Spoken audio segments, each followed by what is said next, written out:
What's up, everybody? It's Mikhail Casanova. I'm back with another stream.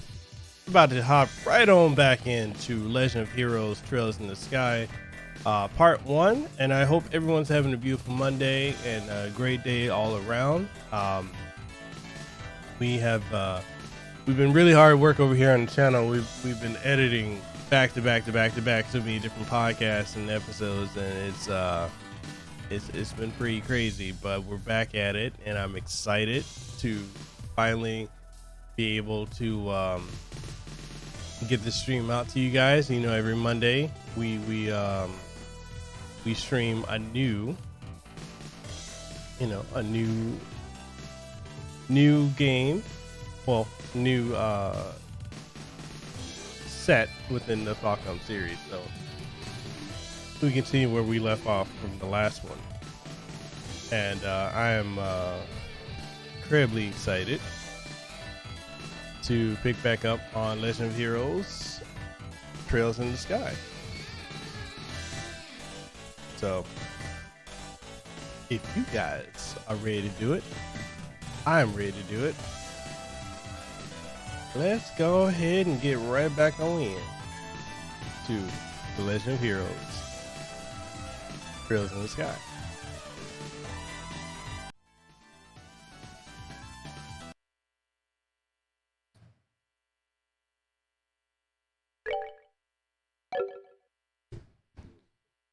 So when we last left off, we were supposed to go into this mine.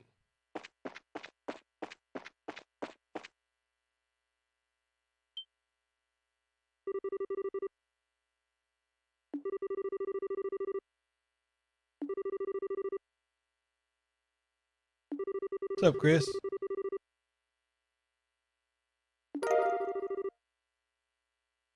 Because we got the referral from the mayor. He wanted us to go check out this mine. I believe there was like a monster or something terrorizing it.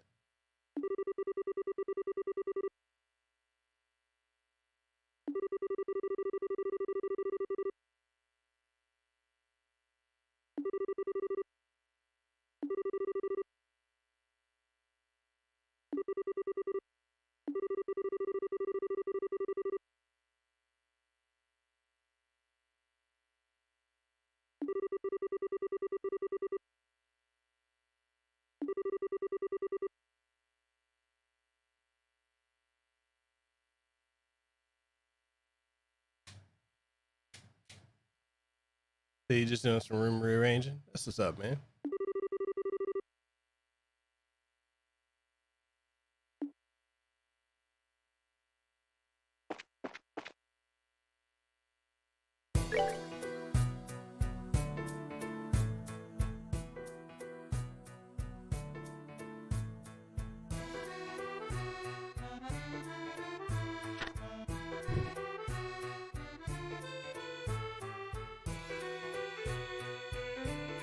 I did like 14 hours worth of editing yesterday. Knocked out 5 podcasts. It was crazy. The first time I've done that much edits in one day.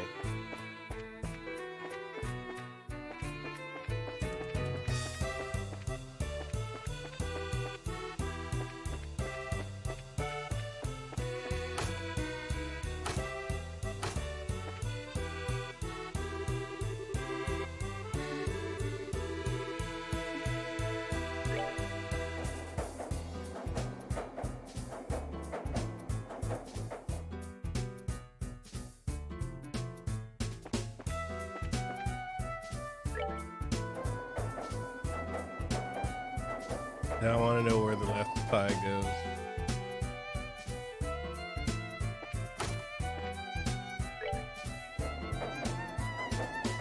Other than that, man, what's new with you? What's going on today? Aside from the re-rate.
Oh, the back and forth monotony here.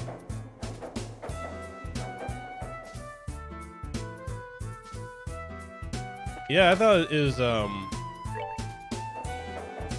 it's pretty crazy because yesterday I was actually supposed to just sit and not do anything, and then I ended up just going all in. I was like, all right, well,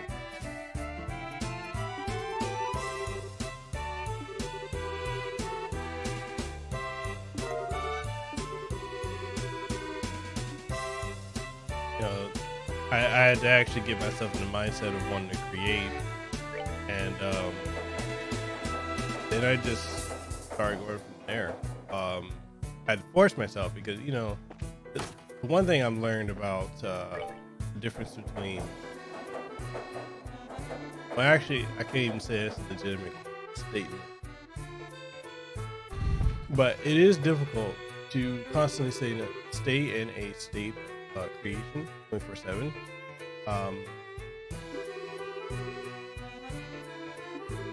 And sometimes, like, you just need something that'll get you going, and sometimes you just gotta push yourself, which is what I did. Like, I actually had to just push myself to keep creating, and once I got over that initial hurdle, I was just making, you know, after I finished one video, boom, I'm on to the next, and boom, I'm on to the next one. Just kept going and going and going and going. And typically, you know, and this is kind of also a habit I'm trying to break too, where before I would make I would record a podcast and just sit on it and not do anything else. I actually gotta start breaking that habit because it's not a good one to have at all. And same thing with anything I get. Like, there are times I'm just kind of lazy about it. A lot of it could be due at times to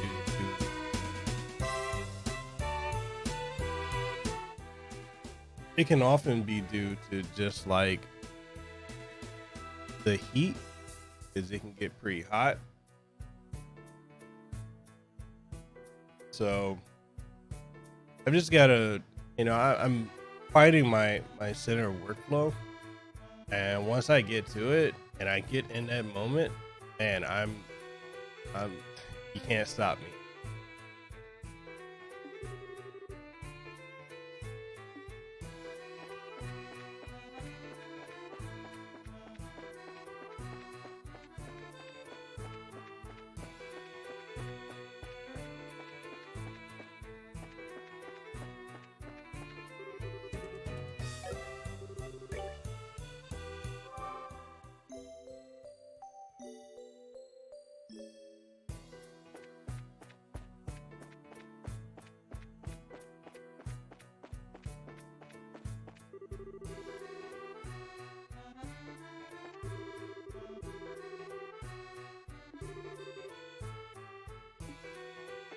So right now we're looking for the Mine Chief.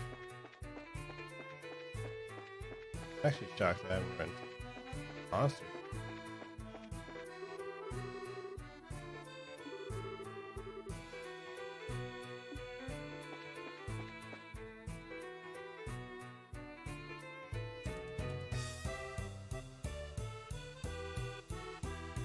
Wow. Yo, what's up, Hanging Arizona? You're running a hearing aid commercial?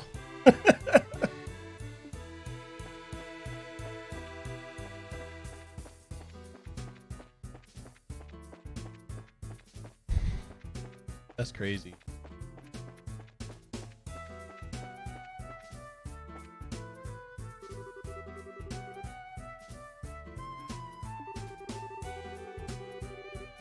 You know, it's interesting though. I think there's like a lapse in payment on my what do you call it? My oh,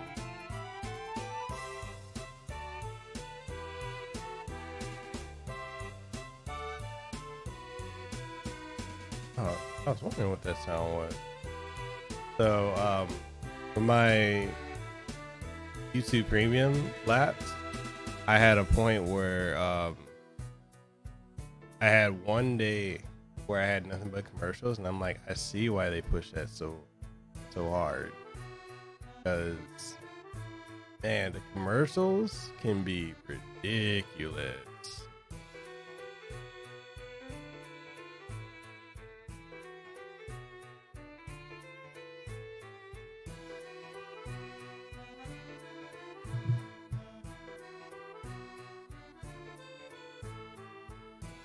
So you need a chart for all the games that I'm playing now, like all the ones I'm gonna be streaming, or just the ones I'm playing in general.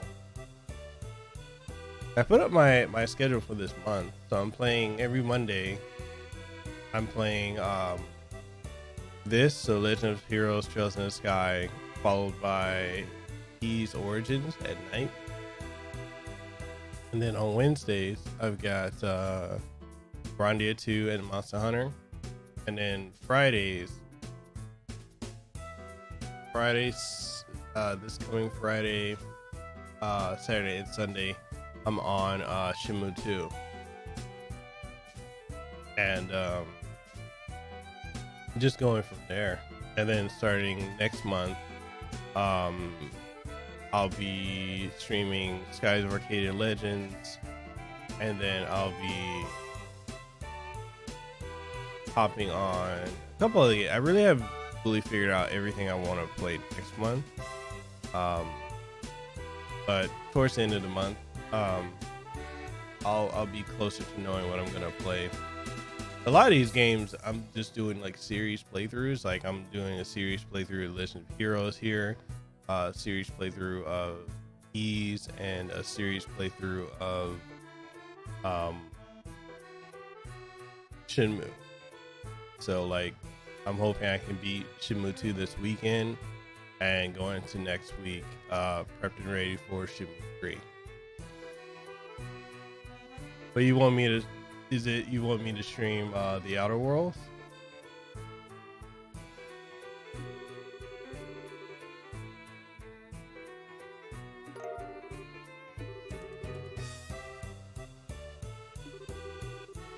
Oh. Might be able to fit that into.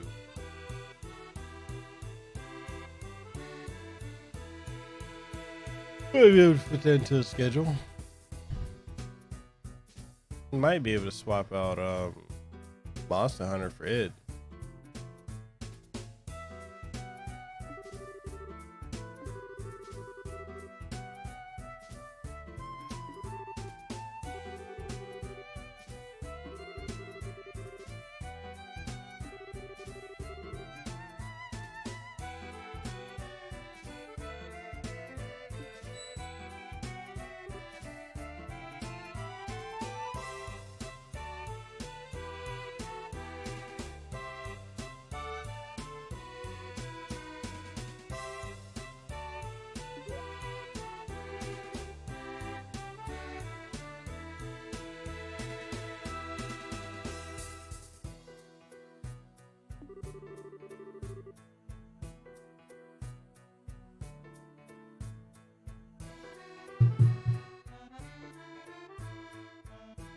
I know, right?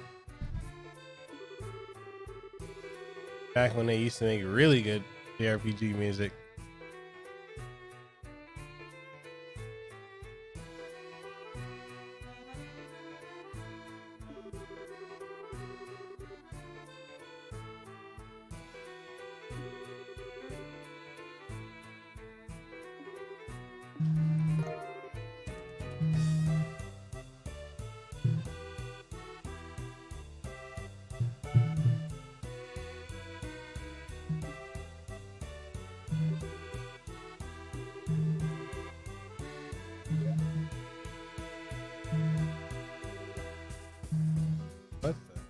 What is she doing?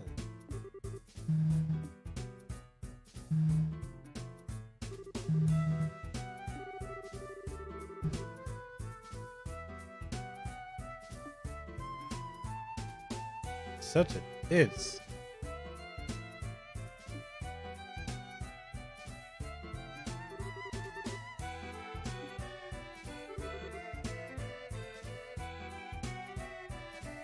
right?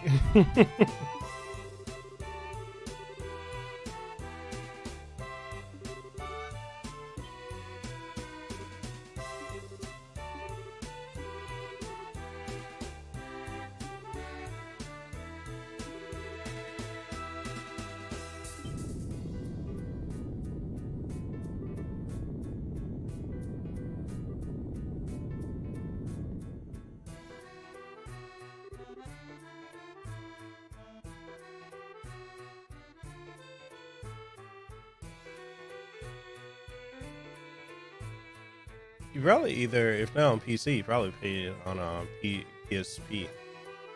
Because 1 and 2 came out on PSP, and they're available for download on the PS Vita.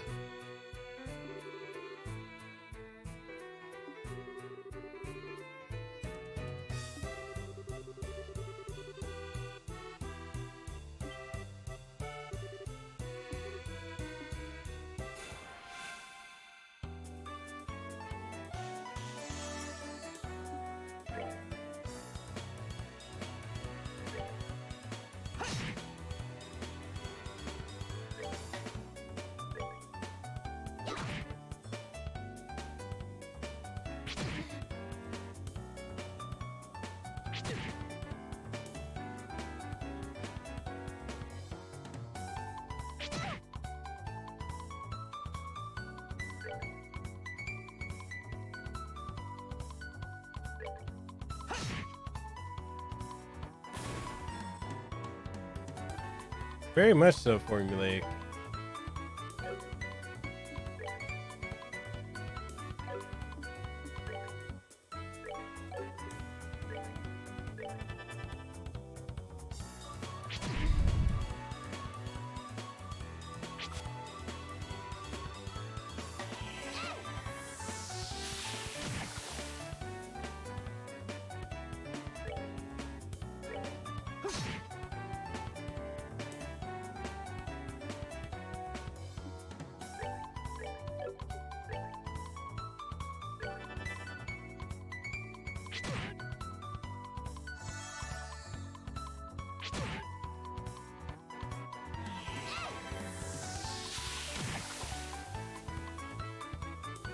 Yeah, this game is closer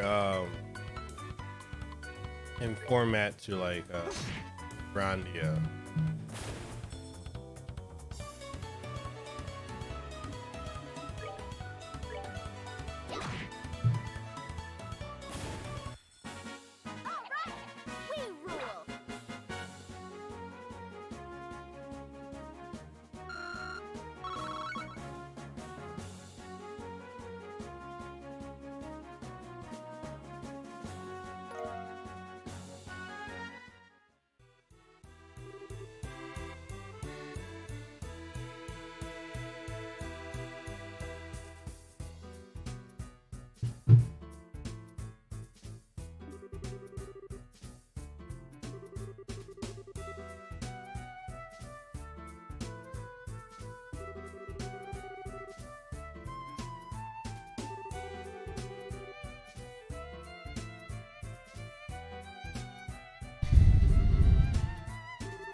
Right. Best way to get rid of these guys. Awkward.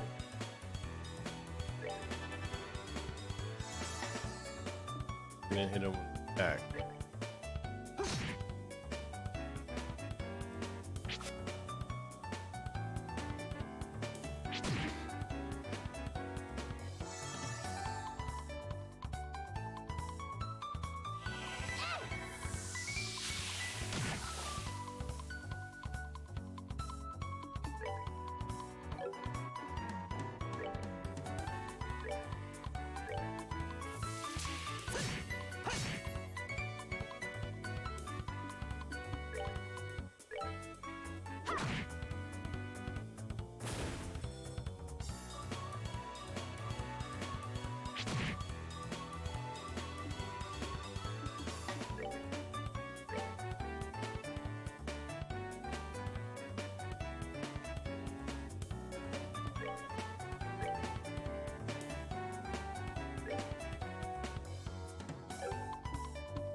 good to go.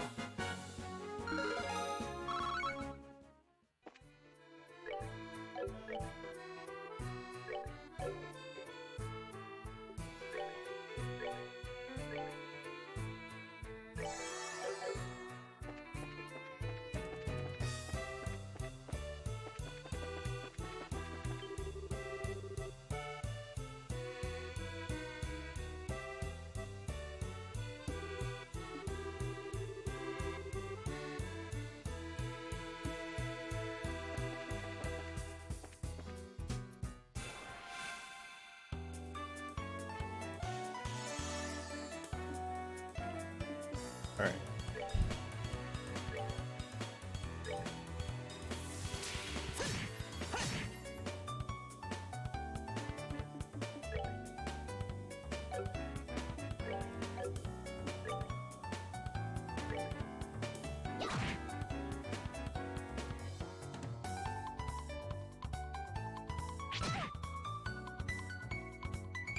So unfortunately, she doesn't do that much damage.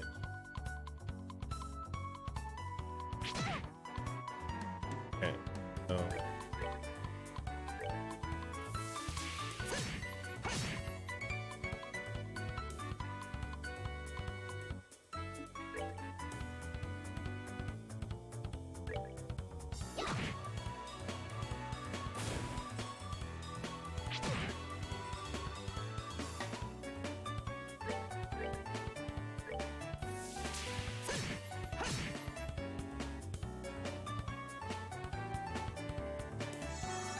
Dude, why would you move closer?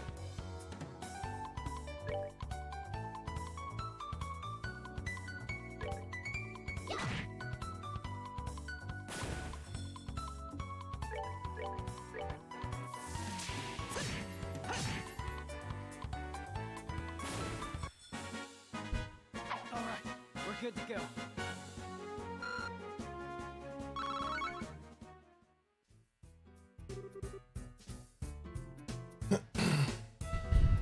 Yeah, so until I can get her stronger, I'm gonna have to have him do dual strike and then her do follow-up attack. Or have her just utilize magic going forward.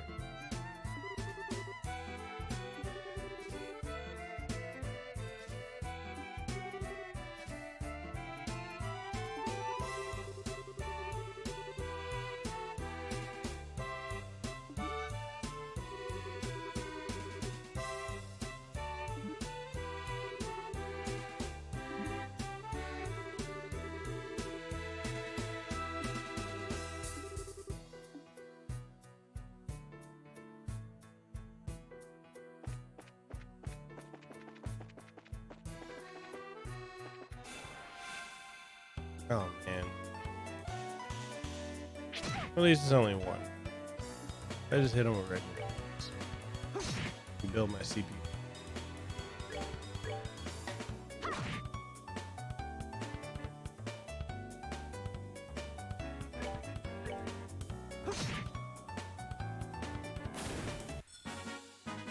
That's that then. Let's move out.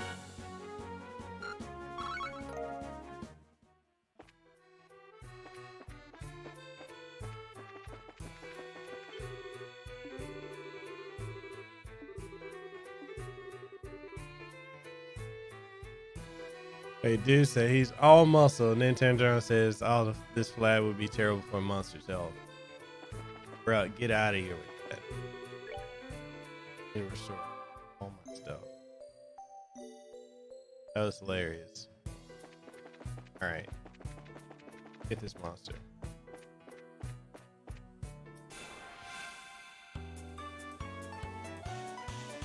Okay.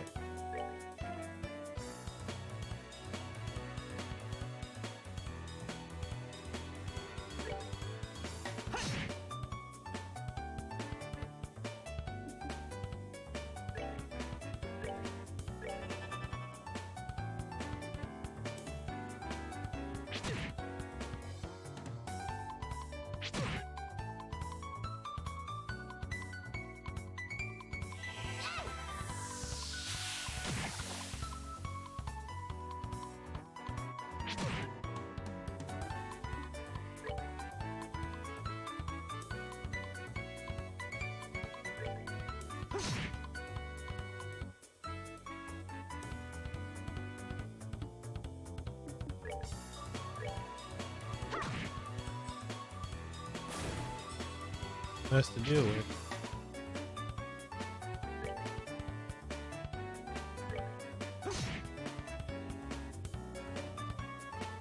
As long as he keeps walking away, that's all that matters.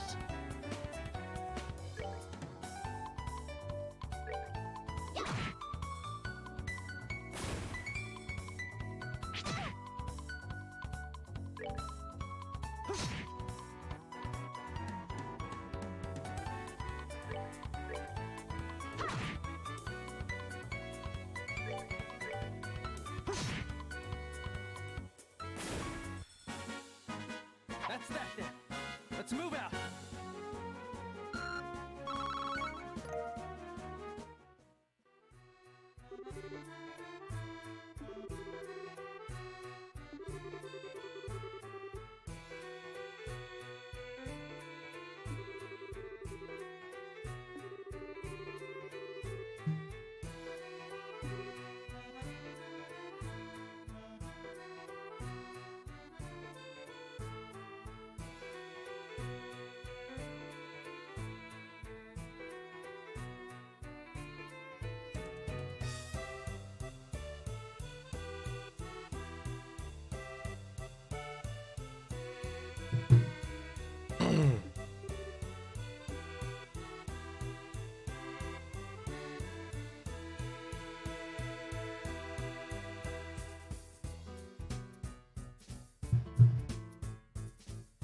Okay.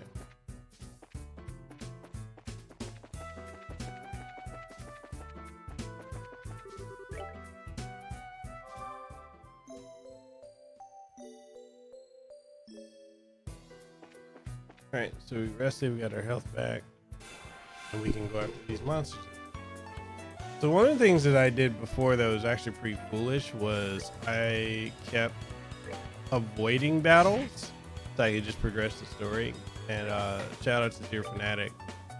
That was actually one of the things that actually hurt me going forward, is by doing that. Oh, I'll call him back up. Wow.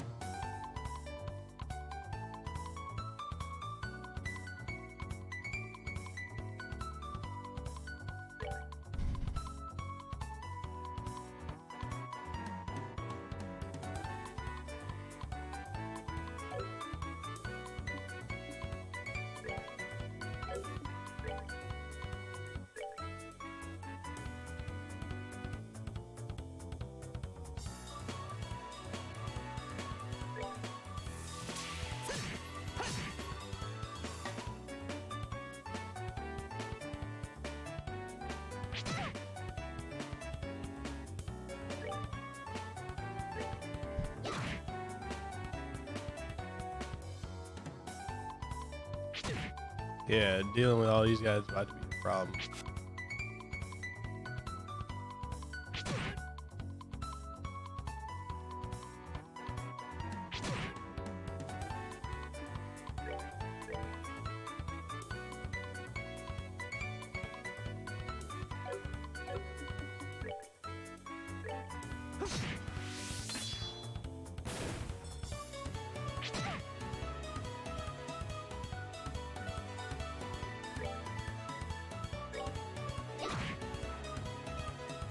As long as they don't call any more backup, we're good.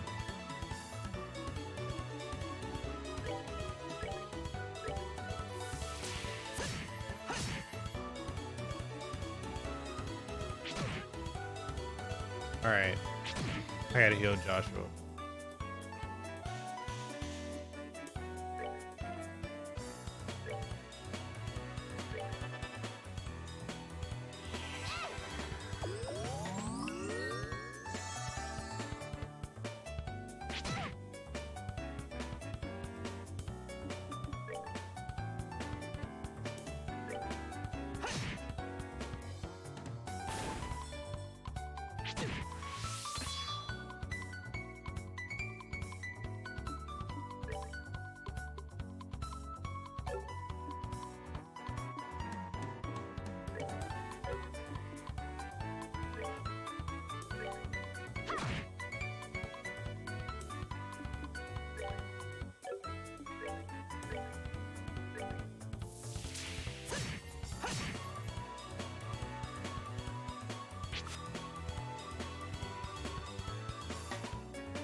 I'm close to leveling up.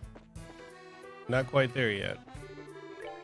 I'm gonna make use of this ability to restore all my health as much as I can, because I feel like I'm about to run into big, real strong baddie.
That works too.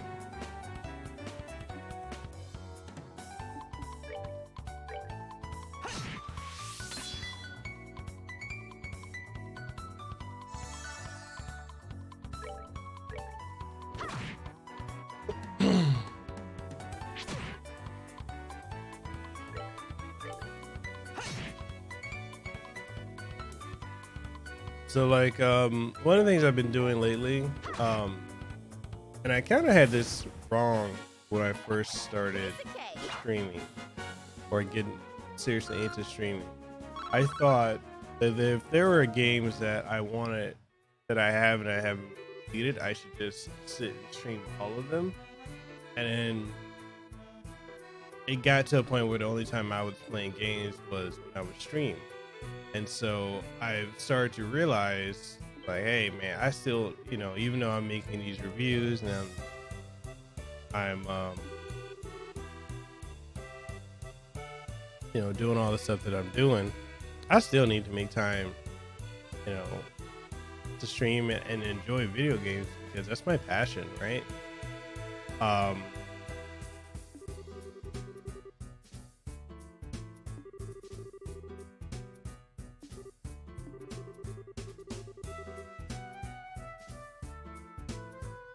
So what I just started doing is, like, I play a lot of games outside of it that I thought about streaming, but I'm just not going to. Like, I've been playing a lot of the original Luigi's Mansion, and I've been playing a lot of Xenoblade Chronicles 2, Corner of the Golden Country, and just literally just having a blast gaming outside of it. Playing a lot of fighting games offline, and then having to schedule what I'm actually going to work on and release. Definitely enjoying it.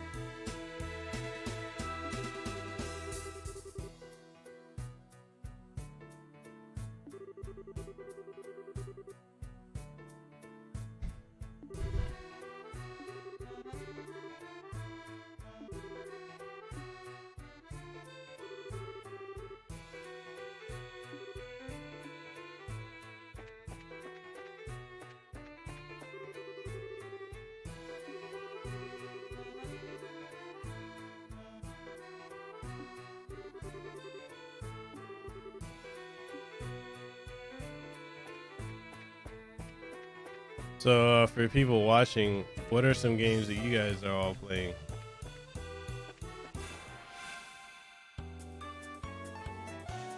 Oh, buddy, you're going down.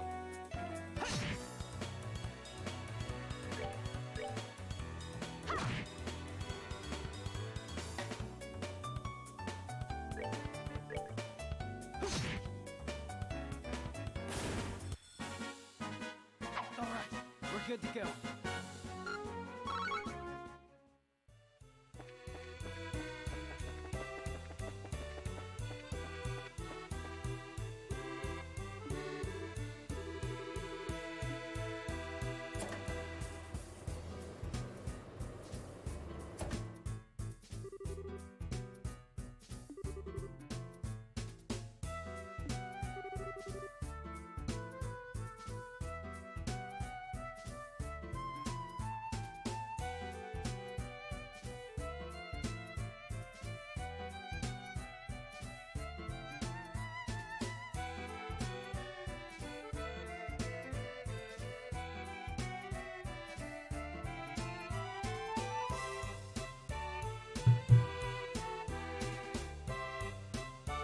So apparently streamers are leaving Twitch and not only going to Mixer, but they're also coming here to YouTube. Interesting.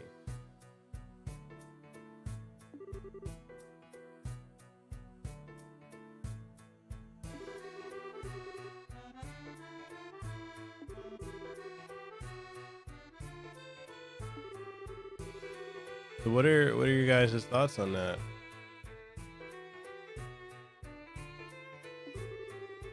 I've got some opinions that I think is pretty funny how a lot of Twitch streamers were making fun of anyone streaming on Mixer or YouTube, and now you got all these people going to said platforms and doing so.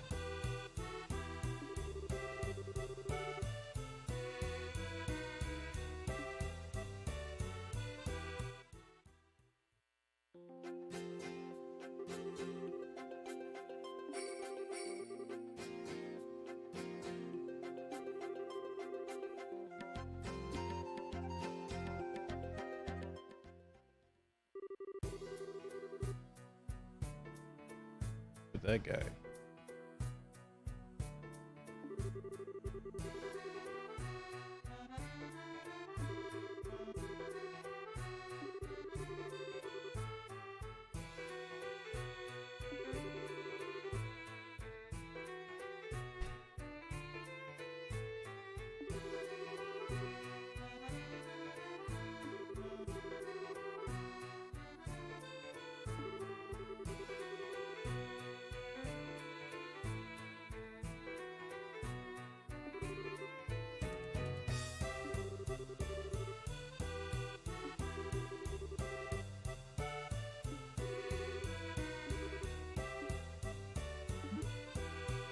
Oh my. Are you serious?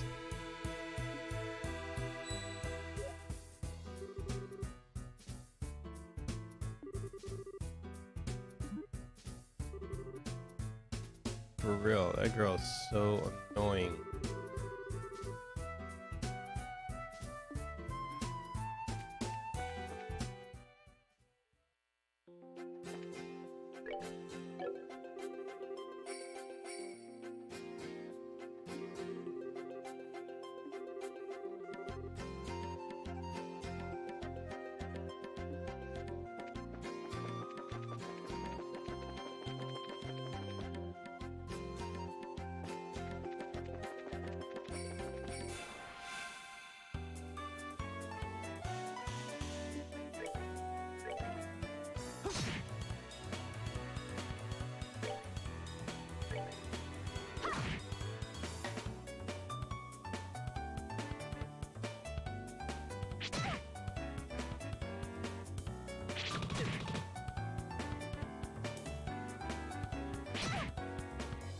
These guys are tough.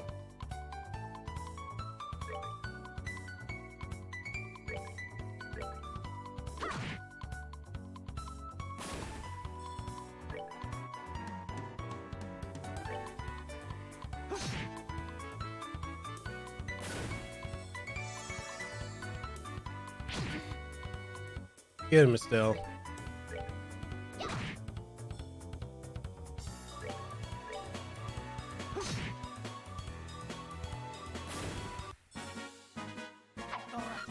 We're good to go.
But yeah, I do find it interesting that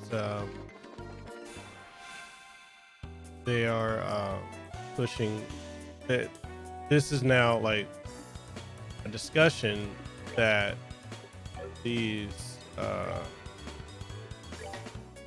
these Twitch streamers are having in podcasts and whatnot, because it's like they were the same ones that were making fun of people that were going to other platforms to stream on, and now it's a topic of discussion where they're legitimately not understanding why people are leaving Twitch.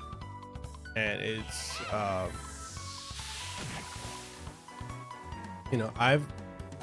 can speak from having been on Twitch for a few years.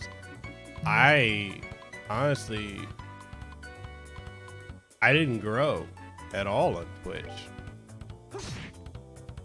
Being on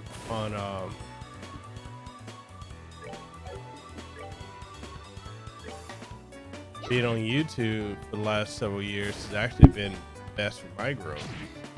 And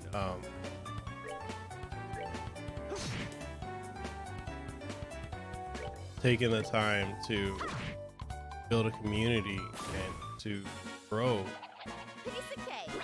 has been the recipe for my success on YouTube.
That's that then.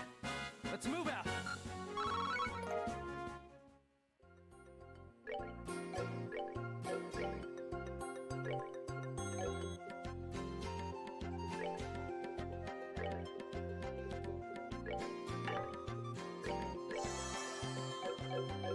But I mean, I do find it interesting that it's a topic of discussion.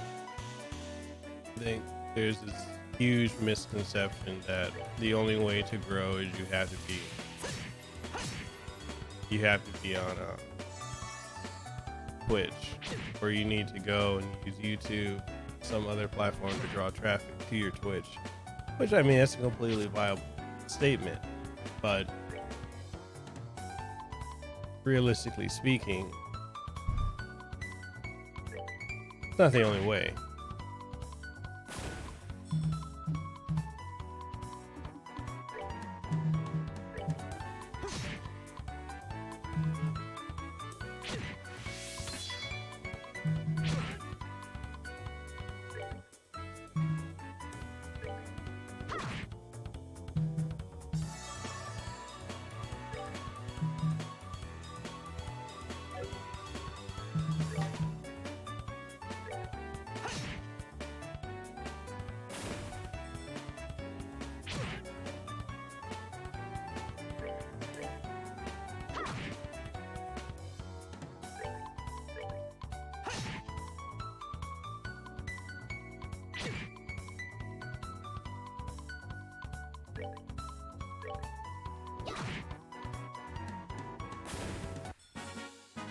We're good to go.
He's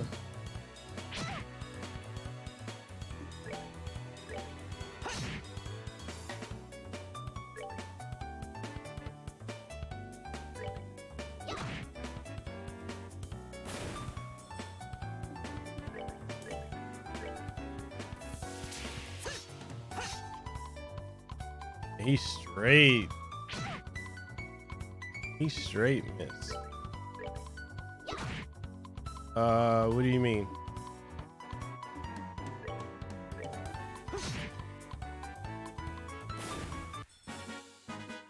All right, we're good to go.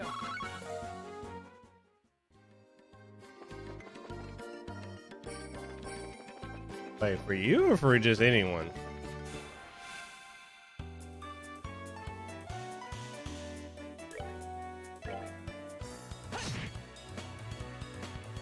I mean, yeah, I've always been open.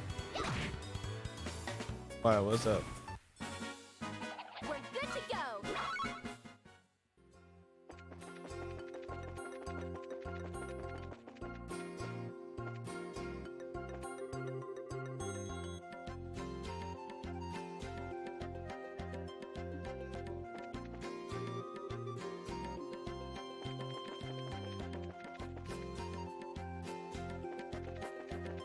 Yo, that's mad random. Did something happen?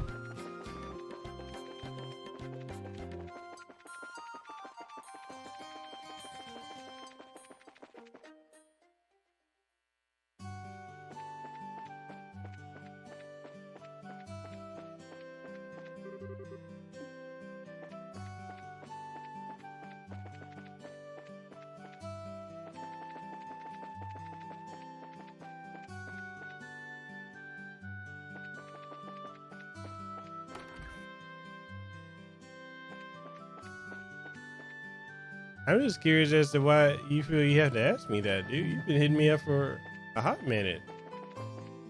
I already know you ain't gotta do nothing but hit me up. I may take a while to respond given our time difference, but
oh my bad. So as you guys know, I was doing 14 hours straight of editing. I knocked out 5 podcasts. 4. So the one that went live today with Gale Level, I wrapped up my one with Way Forward Technologies, my one with Megan Duffy, and also I didn't realize, and I feel bad, but the one I put out for Avery Media, I didn't even include the outro or a mid-roll intro, so I had to redo that. And then I also did my one with Luis Alamia. So those are 5, and I still got a live stream podcast tomorrow with Gamer Thumb TV, and I also have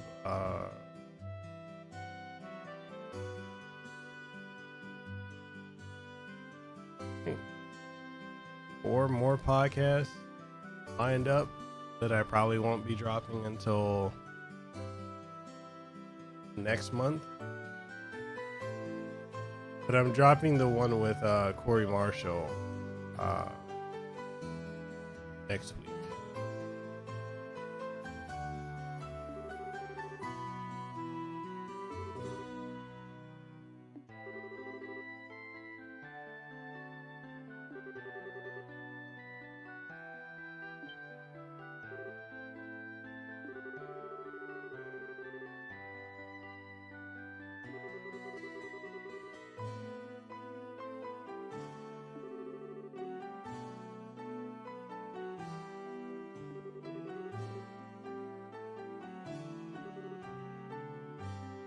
This Sprite Mix, what you been up to, man?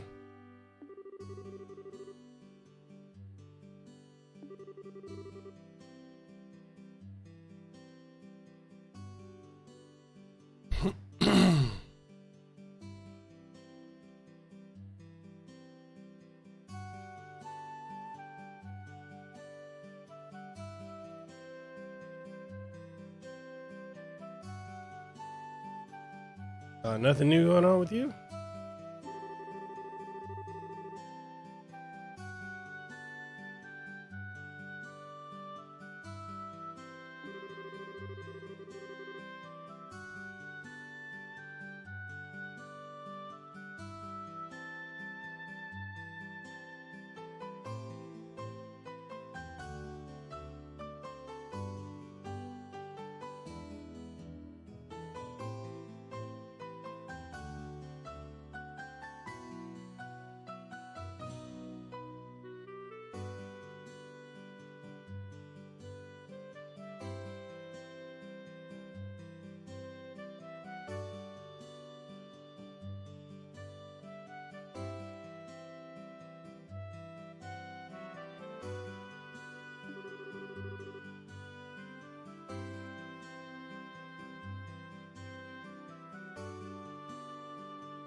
So, Sprite Mix, I don't know if you heard the discussion, but YouTube gaming is trending right now.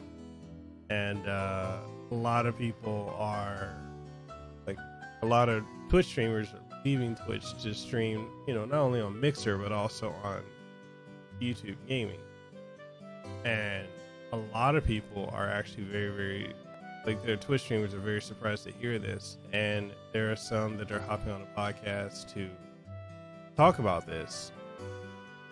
Because they find it baffling. And honestly, I don't understand what's baffling about it, because Twitch is not really about gaming anymore.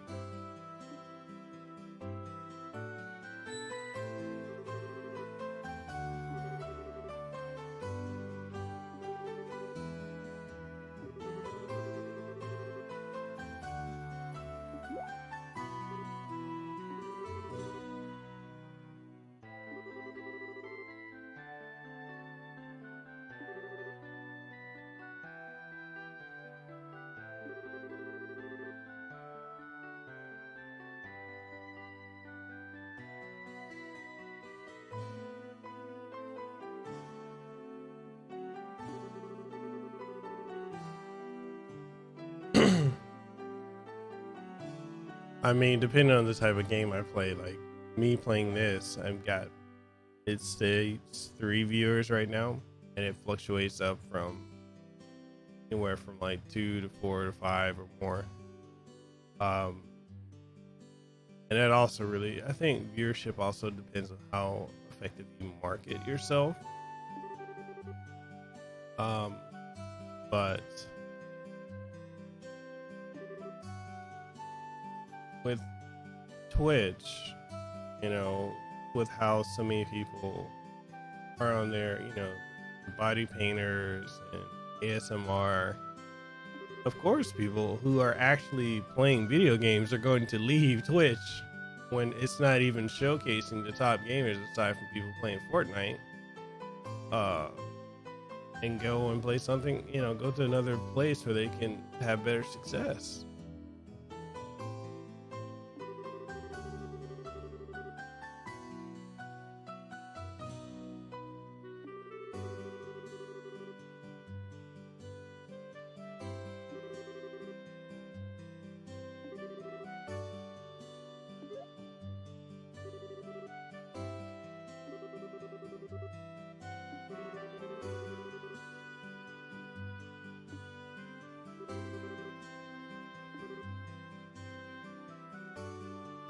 But what do you think, Sprite?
Well, I mean, the way it's going at this point,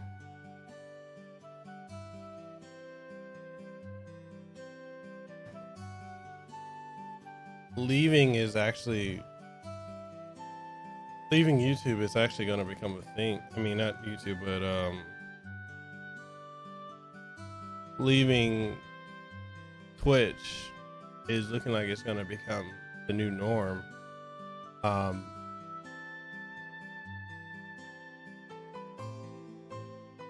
And the thing about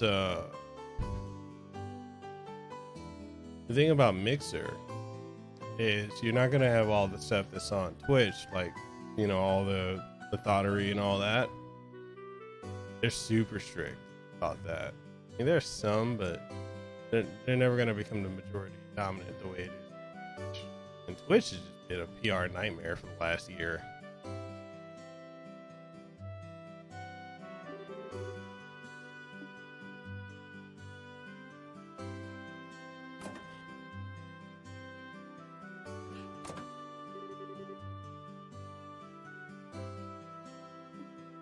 The only issue I have with Mixer versus something like YouTube for streaming is the fact that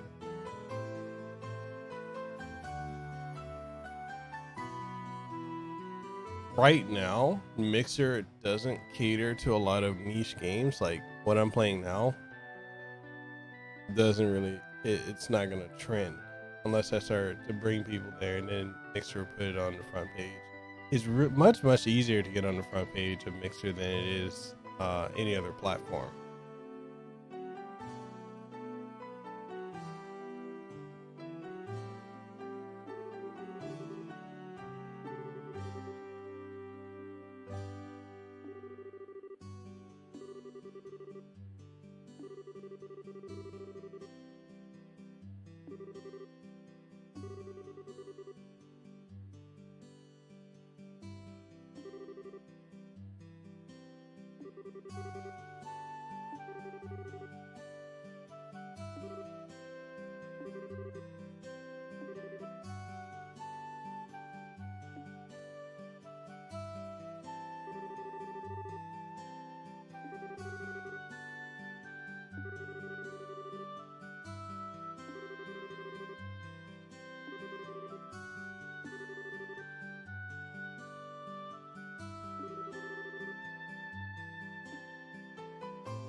But what I do think, Sprite Mix is something that I've been saying to people, offline, and I'll say it online here. If you're thinking about making a move to Mixer, I would do it now. It's the same thing with streaming on YouTube. I would do it now. And I think a lot of people tend to do this where they wait until there is people succeeding on another platform before they make the jump themselves. And to me, it's absolutely foolish to do that. Don't be a follower, be the one to blaze the trail. Because if you ain't first, it really doesn't matter. Like, okay, Ninja was the first major player to jump to Mixer, right? Then you had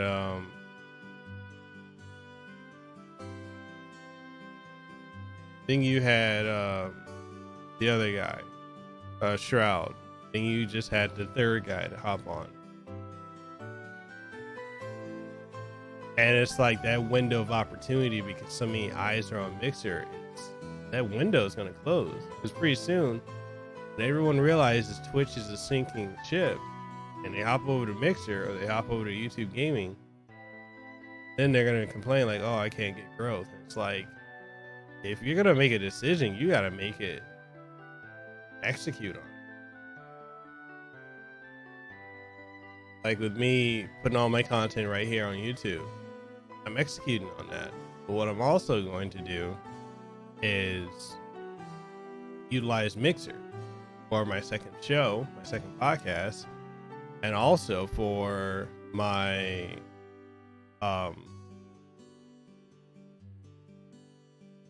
for when I do my Call of Duty streams. I'm going to start streaming that on Mixer on the weekend. And that's going to be completely separate content than what's here on YouTube. And then I'll upload the compilation stuff on YouTube and go from there, or even rerun it Facebook Gaming. But I mean, even Facebook Gaming is another viable platform that's surprisingly growing pretty fast. But a lot of people have this wait and see approach, and I'm like, wait and see approaches don't work really. But can't tell people that.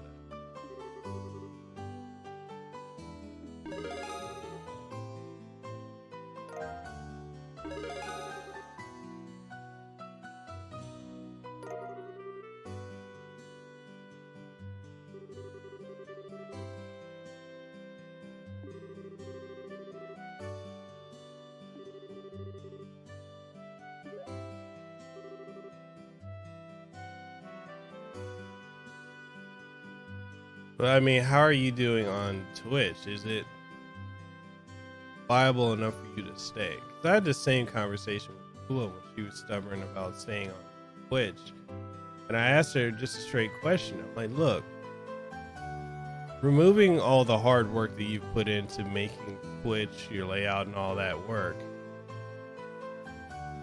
what success have you had on the platform? Are you growing? Are you having good turnouts? Or are you just hitting record and then expecting people to show up? And if you're not growing, you've been on the platform for more than half a year, then why not consider it an alternative? Go somewhere else. Because the thing is, if you have an audience that enjoys what you do, they'll follow you wherever you go. And a lot of people just have this tendency to not want to go somewhere else. I'm like, no, you need to go somewhere else. You need to go to another platform. My thoughts.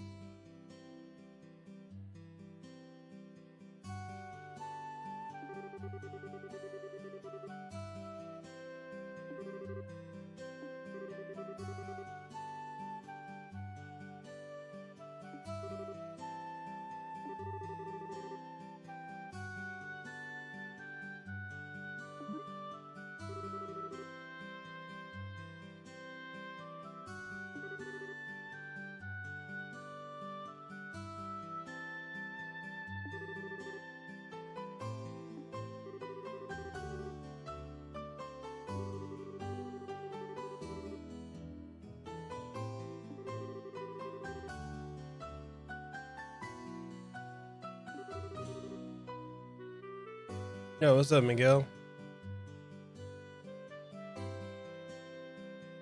Yeah, my second stream is gonna be Ys Origins. So I'm doing that in like 7.5 hours.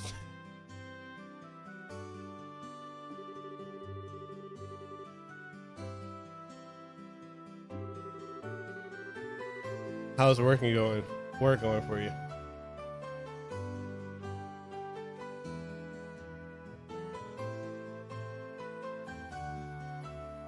Next time I'm streaming Shenmue is gonna be Friday.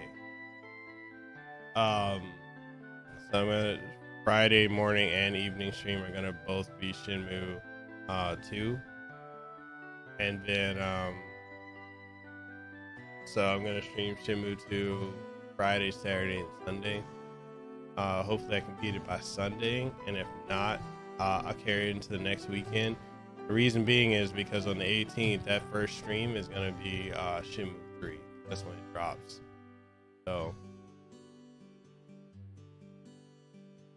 you got 2 long weekends coming up. That's what's up, man. Yeah, I remember you saying that Saturday was just not the business.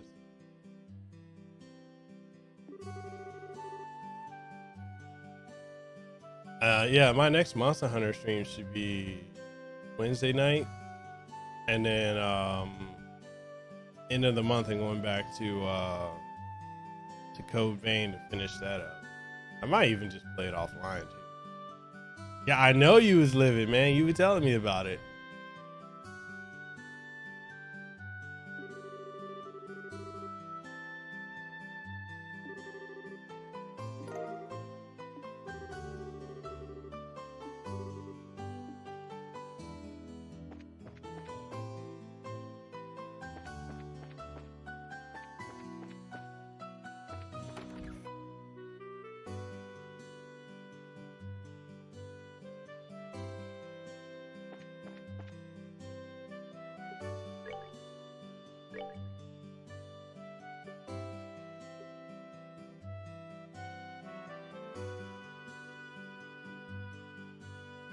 All right, man. Thank you for coming through. I appreciate it.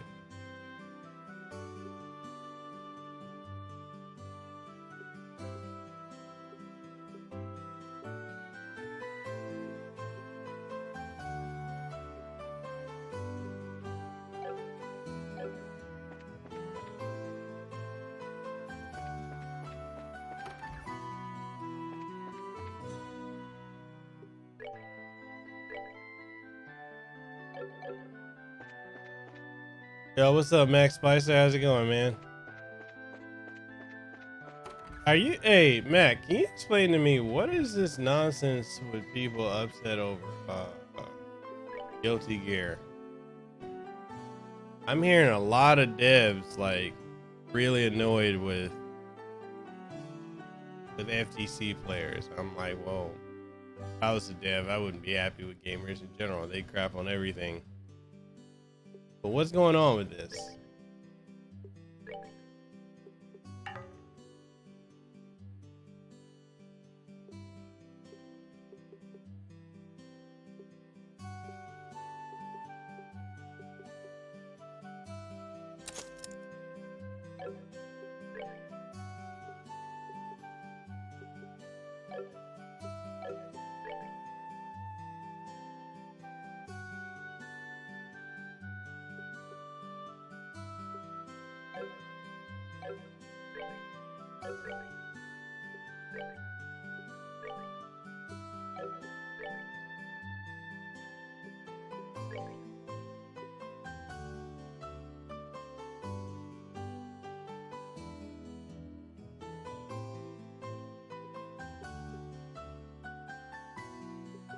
Oh, so basically they need to ignore that vocal minority.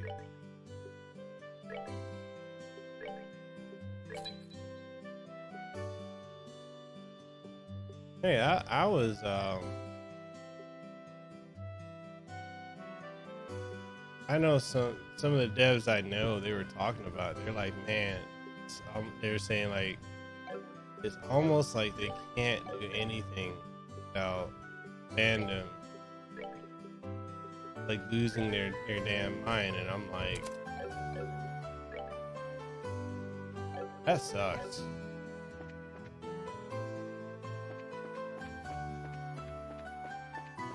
This is also why now I don't deal with the FTC no more. Also, just because I got tired of all the crime. Just like, oh man, I wish games would be like this, and then it's a game that they didn't care for, but now they miss it. Like the whole sentiment about Street Fighter Cross Tekken. I'm like, folks are scrapping on that.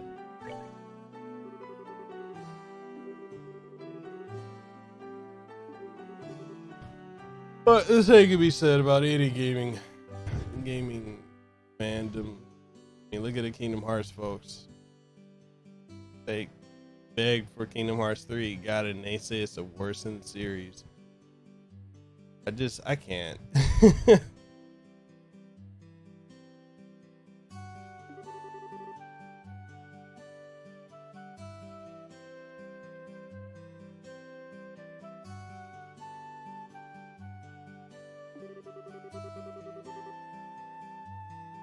Man, my phone has been blowing up with telemarketers for like the last hour I've been streaming this. My phone is ringing right now.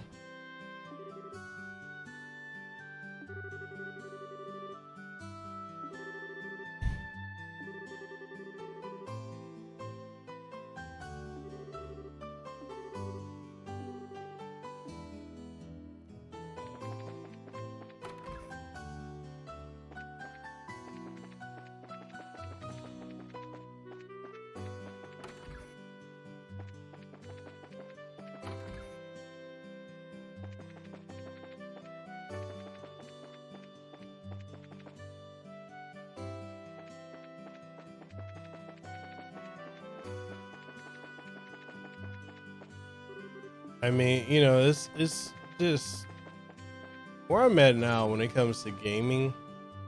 I just like, if it's fun, I'll play it. But you got people that are so caught up in stuff that don't matter. Like all these people upset about Death Stranding. You know, you got people on both ends that are doing the most. Some saying, you know, all these reviewers are paid to review it. Then you got folks saying that with these games that they're the most amazing thing. And I think, you know, like the IGN guy, he got flamed for saying he didn't care for it. And I think it's sad that not only in gaming but in society as a whole here in the West, and especially in the United States, you can't have a difference of opinion. It's like, it's either you agree with the masses, and if you have a dissenting opinion, they will end you. It's crazy, you know. And I don't understand why it is the way it is now.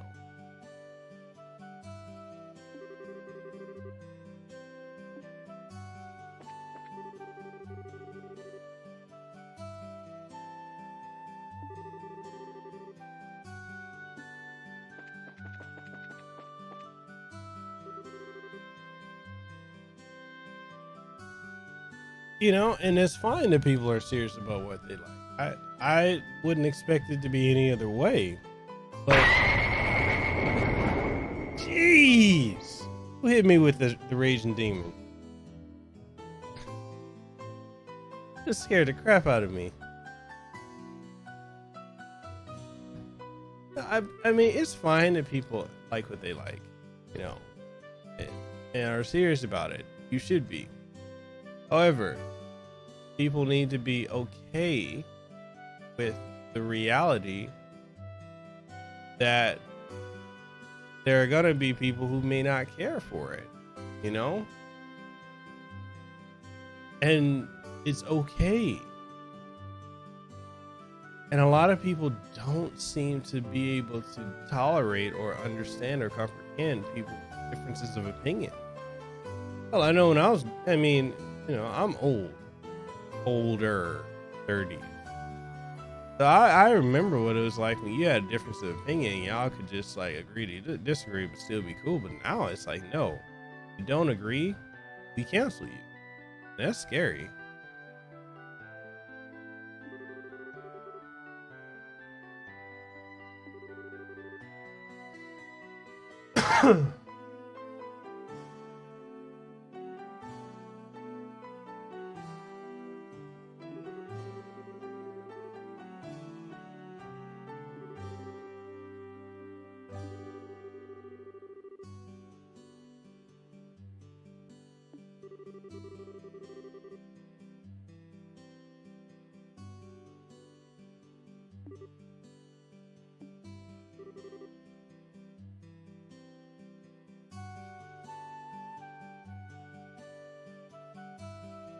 Wait, you didn't?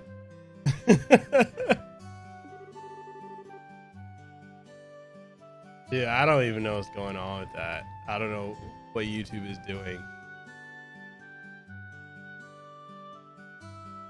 I guess since all of you guys are here, we can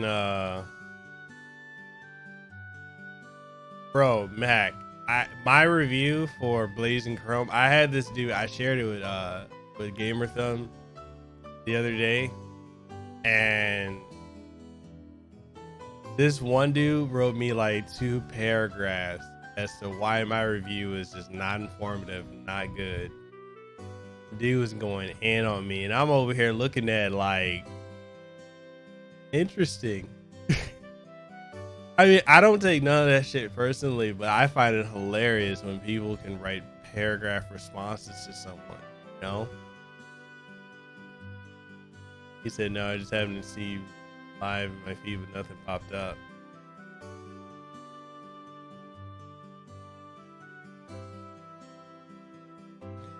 Dude, you're right. Same people that write you paragraph wouldn't even lift a finger to create their own content. No, they wouldn't. They wouldn't bother at all. They'd never do it. It's absolutely hilarious how they can tell other people how to do something, but they can't do it themselves.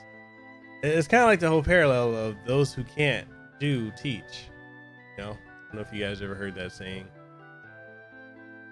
I find it quite interesting. So, have you guys heard about the mass exodus of Twitch streamers over to YouTube gaming? Because YouTube gaming is trending right now on Twitter. A lot of Twitch streamers are moving over away from Twitch to stream on YouTube and or Mixer. And I was saying earlier, I find it funny because you got a lot of these Twitch streamers that, you know, like stream coaches and these people that always preach about, oh, you know, if you're not on Twitch, you're not doing it right, or you're not a real streamer if you don't stream on Twitch, or, you know, the elitist snob people of Twitch, right? And I was saying earlier, I find it amusing and bewildering that they don't understand why people are leaving Twitch. Like even Harris Heller, who is really about Twitch, is on the verge of leaving Twitch for Mixer if the opportunity presents itself for him. He said, honestly, your experience streaming on YouTube has been great since day one. I mean, I'm good so long as they don't demonetize me. I just had to be careful what I say. Oh, damn. ACG subscribed to my channel? I didn't even know he did. Eric of ACG subbed to my channel 23 hours ago. I didn't get a notification.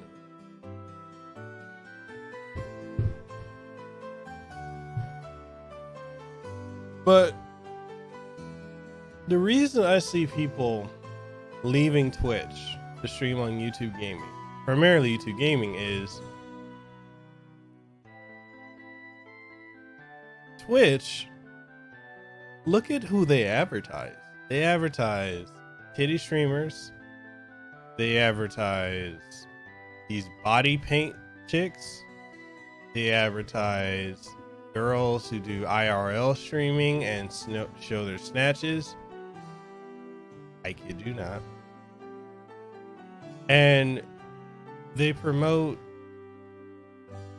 everything but gaming, unless you're playing Fortnite or PUBG or Apex Legends. Yeah, they advertise everything that has nothing to do with gaming. So, of course, people are going to leave Twitch to go on platforms that are about gaming. Mixer. I mean, yeah, Mixer has. Oh, yeah, that's the other thing Twitch has. The ASMR people. Which I don't understand how that's a thing, but it is. Everybody got their kinks, you know. So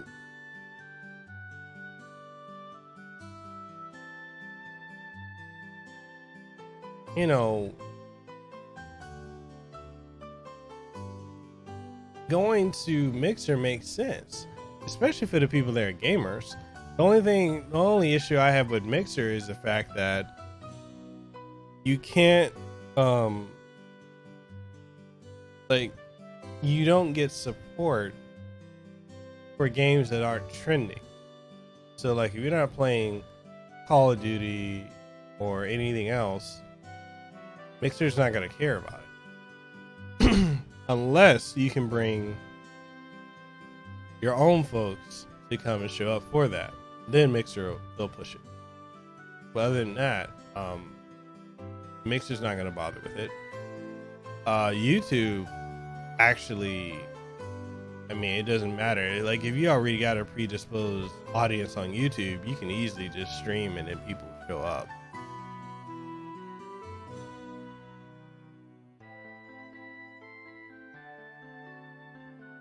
So you think streaming should be for building a community regardless of what the platform is pushing? It should be.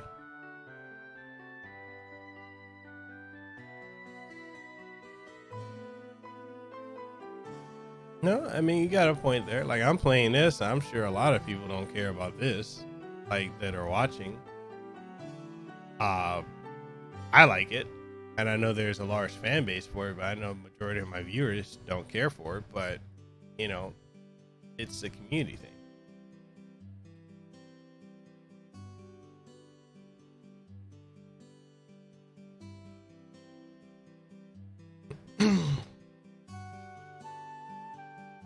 So, like, for me, I want to stream Modern Warfare, right? The multiplayer aspect, because I've gotten pre-hooked on the multiplayer aspect of Modern Warfare. I don't want to stream that on YouTube because I got demonetized last time. So I was thinking, oh, I'd probably stream it on Mixer because there's an opportunity there. I would love to stream it on YouTube, but I don't know how that would turn out, you know?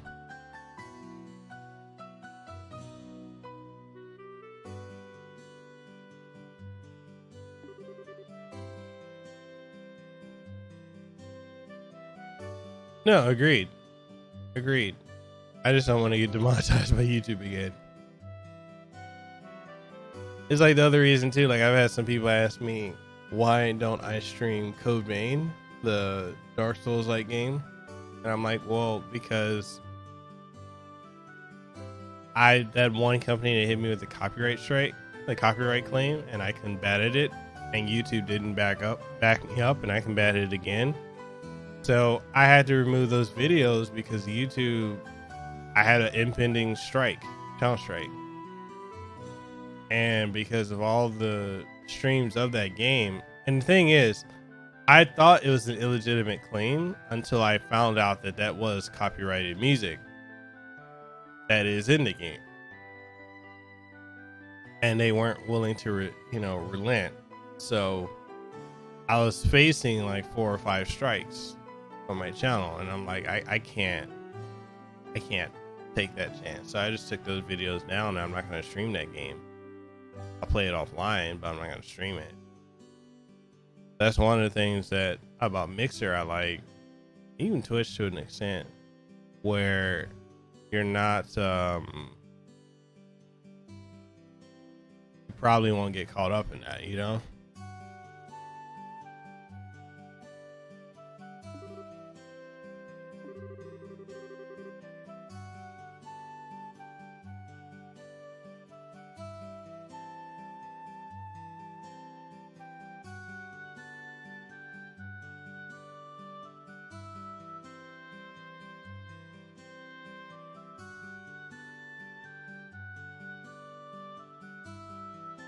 Dude, I cited article and paragraph of fair use, and you two didn't back me, and I was on the verge of getting 4 strikes. So I was like, I just drop it.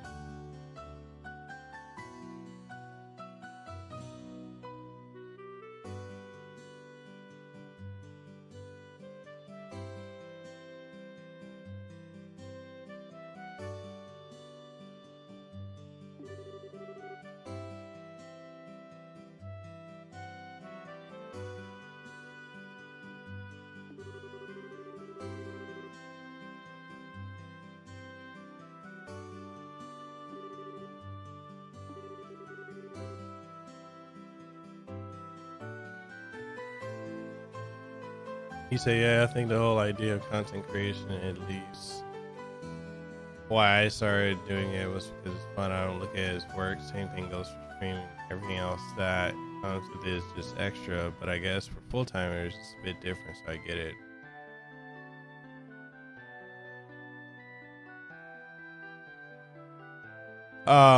Yeah, it's like, I mean, think of it this way. Like I said earlier and on Twitter, like I was editing for 14 hours straight yesterday, like literally straight. Fabian, and that was the first time I ever did it. Fabian or Gamer Thumb, he can do 12, 14, 15 hours of just literally just editing for all his videos, and he does it consistently. So like if he were to get hit with any of this stuff, then that affects him, you know?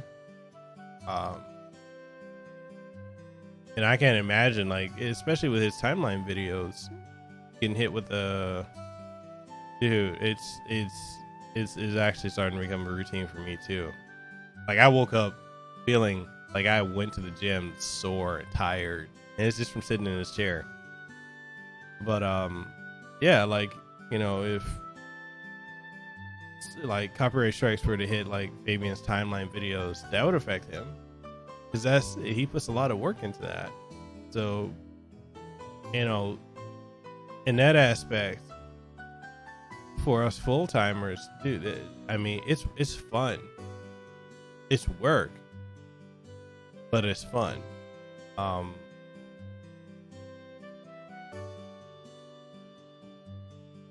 I think just for me, it's just getting to that point where, I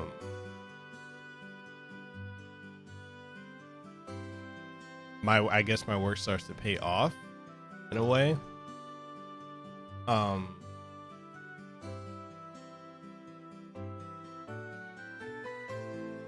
Yeah, I do. I remember that.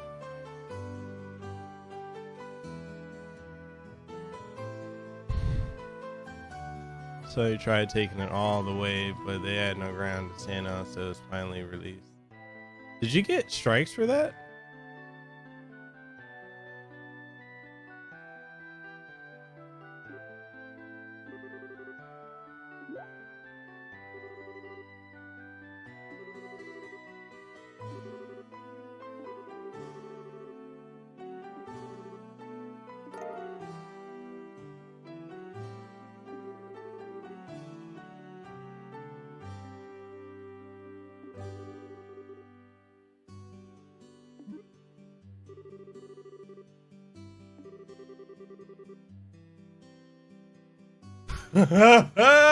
Dude said, what do you mean, lady? There's nothing sexy about you in that outfit.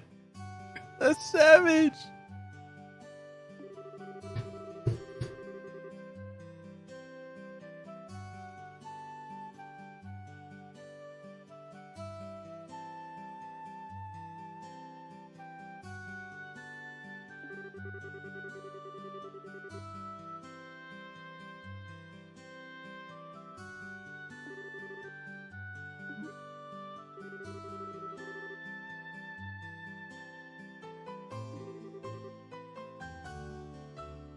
He said temporarily, but I issued a counter notification. They backed off after that. There's nothing much they could do.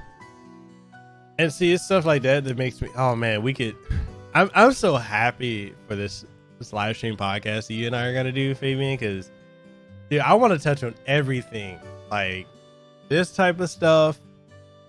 The pointlessness of MCNs and how it's actually a con because they really rip you off, these MCNs. And just literally everything, man. I'm ready to go into it.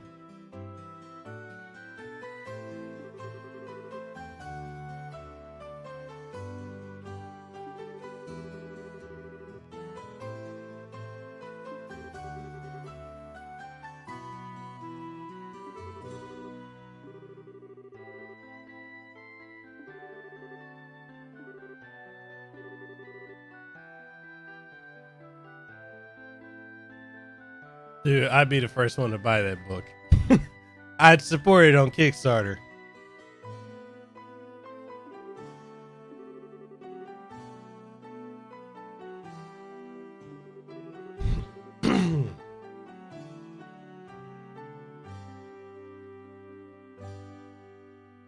Yo, Mac, especially with how well your FTC videos do and how, highly engaging they are, I wouldn't be surprised if one actually approached you. But, dude, it's like it's literally empty promises. I think, was it Screenwave that approached you, Fabian? And then there's another one, offshoot of Screenwave that approached me a couple weeks back, and I was like,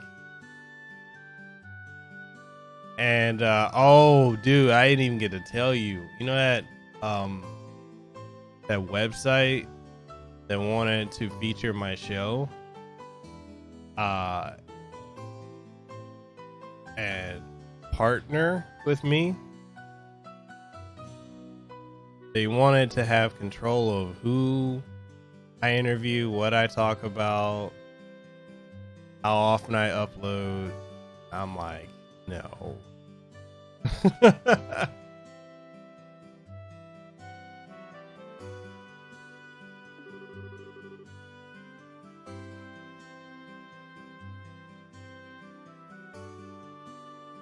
So how well are Screenwave people doing?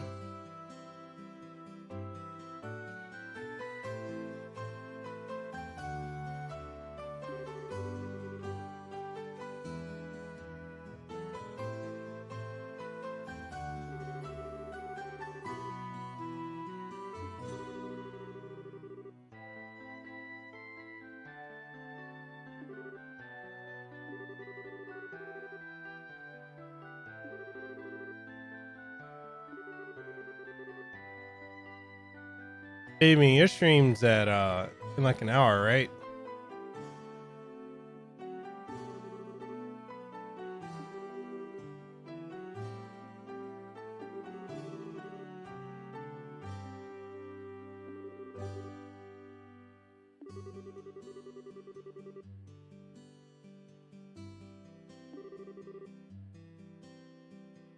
Okay. Yeah, because this one, I'm ending this one in like an hour and 9 minutes. I gotta make a call to HPH to see if that the retirement thing, if I can just cash out, or what the penalty will be.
I use the Lumix GH7 camera. I think I have it.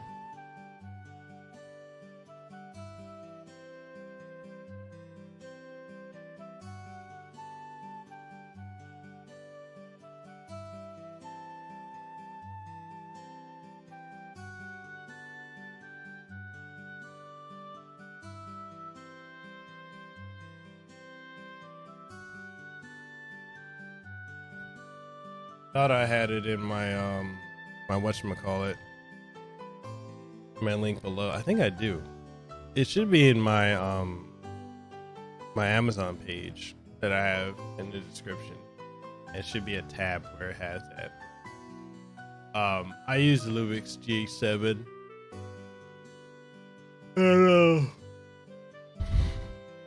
I utilize that with the Sony this is $20 Sony lapel mic. Just clip it on and go from there. With the extension cable for the lapel mic, because that Sony mic literally only has about 3 feet, but you get the extension cable, you can get up to like 10 additional feet, which is, I think that's the one I got. That Sony mic for $20 has super good clarity, super good.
So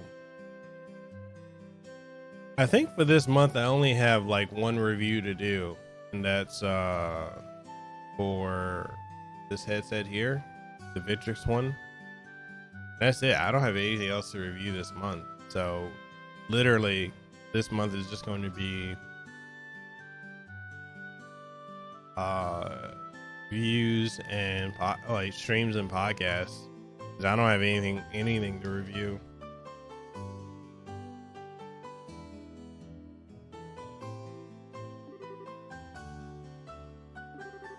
I mean, I could review some other games that I got codes for, but it's more of a, do I feel like reviewing them, you know?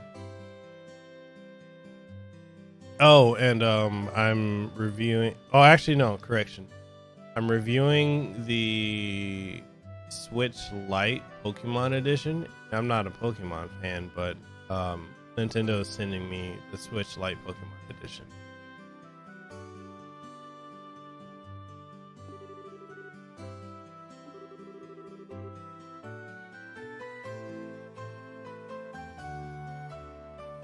Oh, the link was there?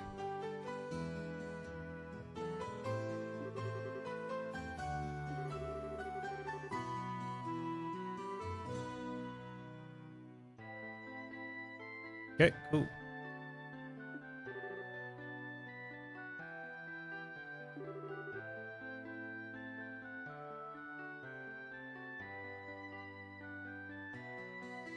Yeah, so I usually shoot things in 1080 at 60.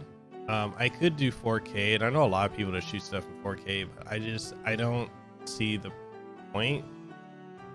Because unless you have like a 4K monitor or a computer screen, the highest, especially on a phone, is 1440. But I think 4K, 1080 at 60 is fine.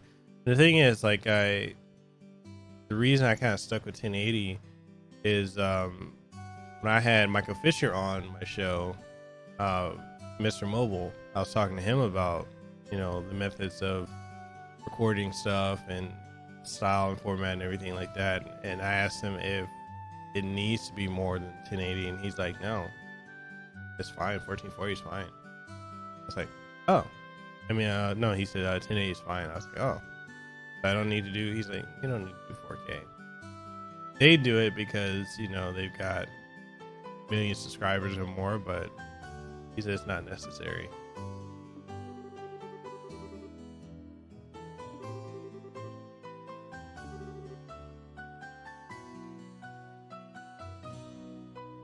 The A6400, that's a good camera. I think it's more modern too, but that's a really good all-around camera.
I forget the name of the Sony camera I had before. I think I had the A600, and the issue I had with that was I couldn't use the lapel mic, so I had to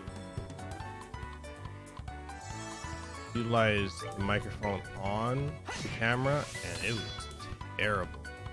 The other thing too, I think the A600, it couldn't do 4K, but it could do 1080 60, but that clarity because of the lens was absolutely astonishing. Piece of cake. But like, one of the problems out here in Hawaii, and maybe I've touched on this before, but like, we can't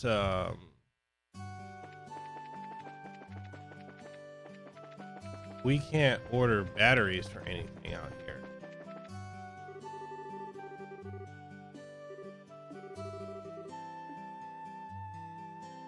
So like with my camera, I can't order a battery and have it sent out here to Hawaii. I'd have to I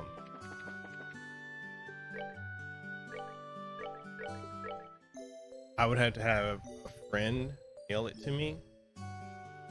And I don't really know anyone on the mainland that can mail batteries to me.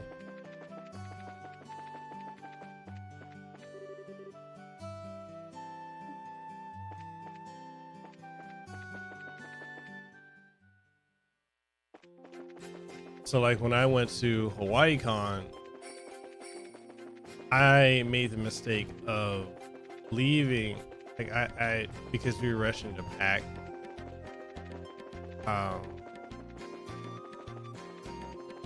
I left my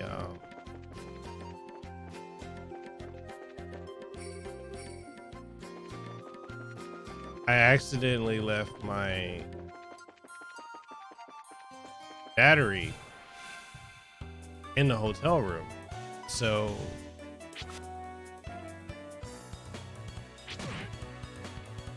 I was like, oh man, I'm kind of screwed. So I've got this adapter which allows me to use an external source to power my camera. But like I wanted to use my camera portably, can't do it.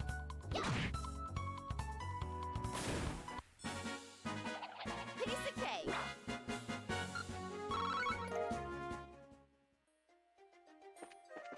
Thankfully with my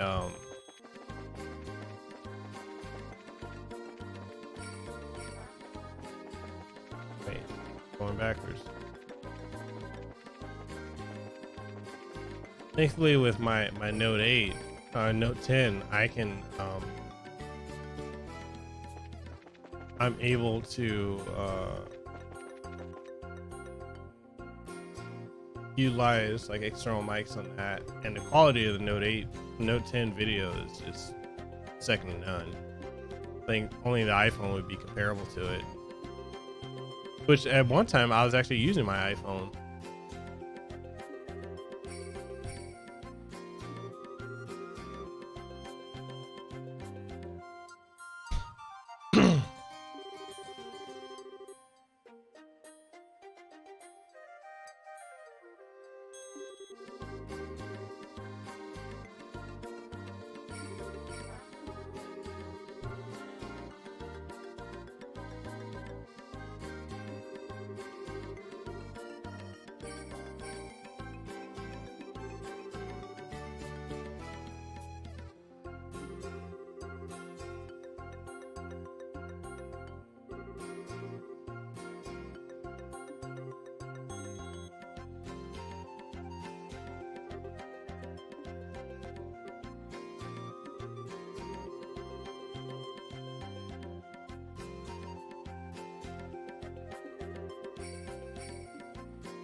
Yo, did this dummy just fall asleep? Bruh.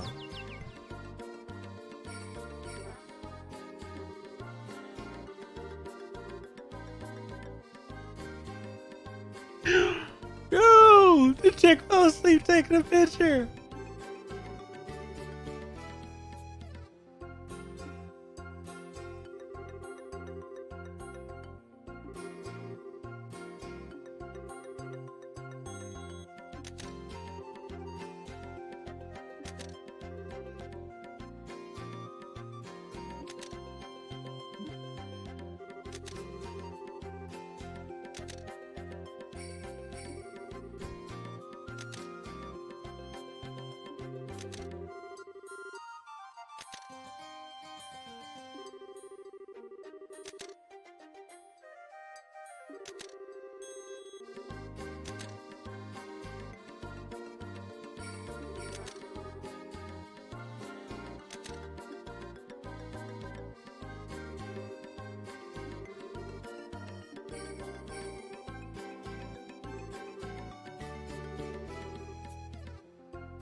That was hilarious.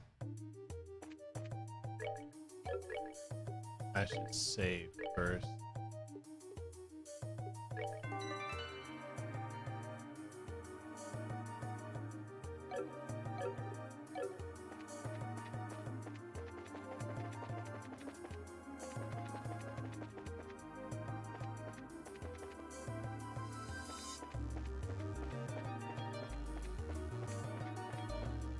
Yeah, this straight sounds like some Castlevania music.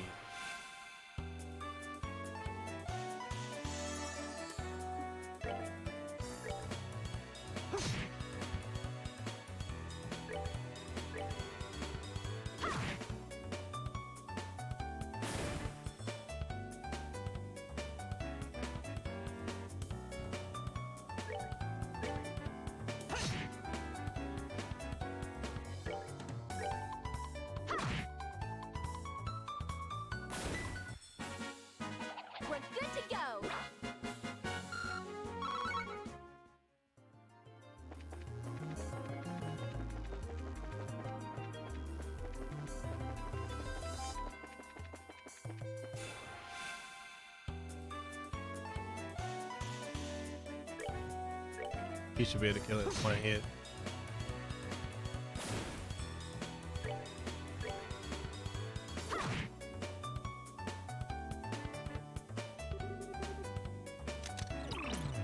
Welcome back, man.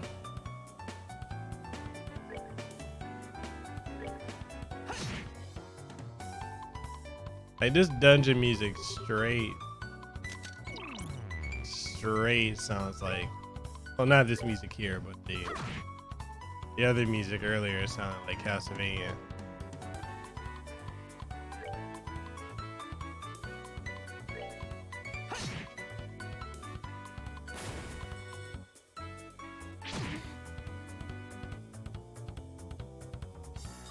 Oh, did you hear that Limited Run Games is going to be doing a physical release of Blasphemous?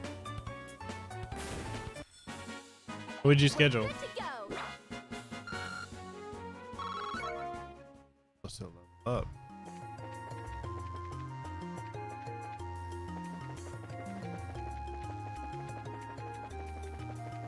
I could totally hear this being in Castlevania.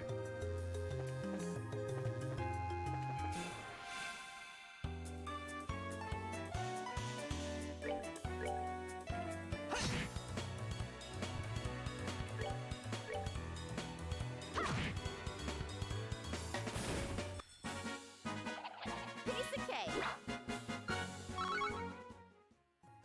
Yo, we gotta play Special Ops.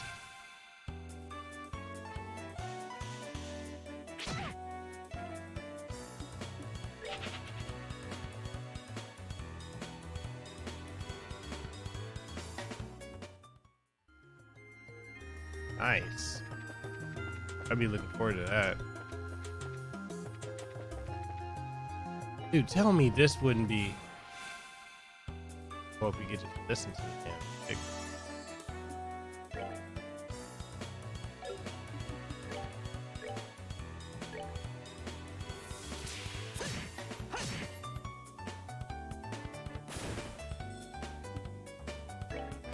Yeah, dude, we gotta play Special Ops. I've been wanting to get back on Modern Warfare. With the exception of Shenmue, dude, I didn't play any games yesterday. Well, the exception of Shenmue on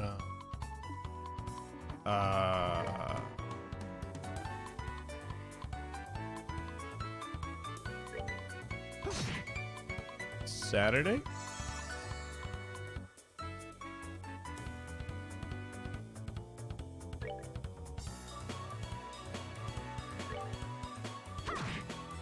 Yeah, Saturday. I didn't play any games yesterday. I didn't play anything. Like, this is the first game I played in like since Saturday night.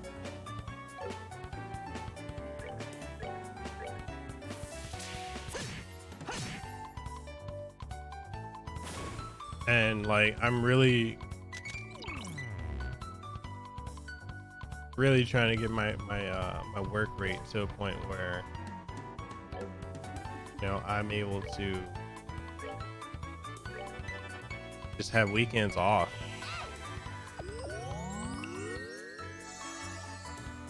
It really is.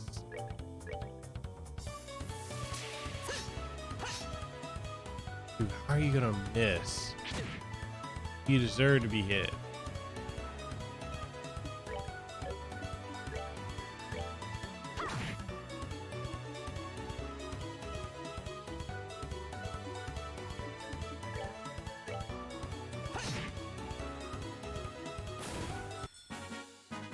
That's that then. Let's move out.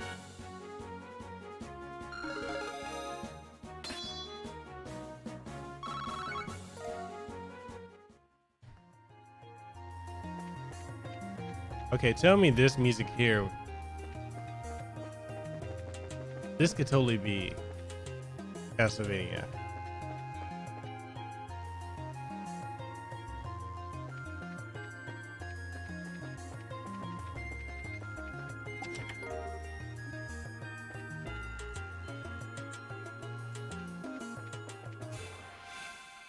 No, they're working Forcing yourself to take weekends off, working 24/7 just isn't sustainable without horrible mental health effects. Dude, I'm right there with you.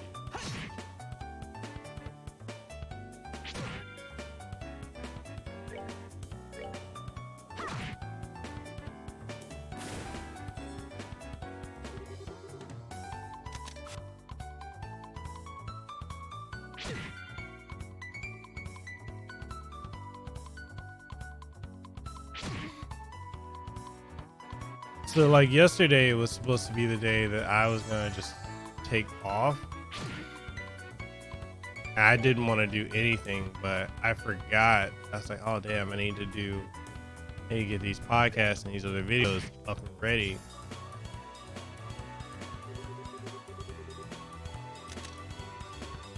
And I didn't I hadn't done anything with them. Like I didn't edit anything. Are you serious? How is she missing?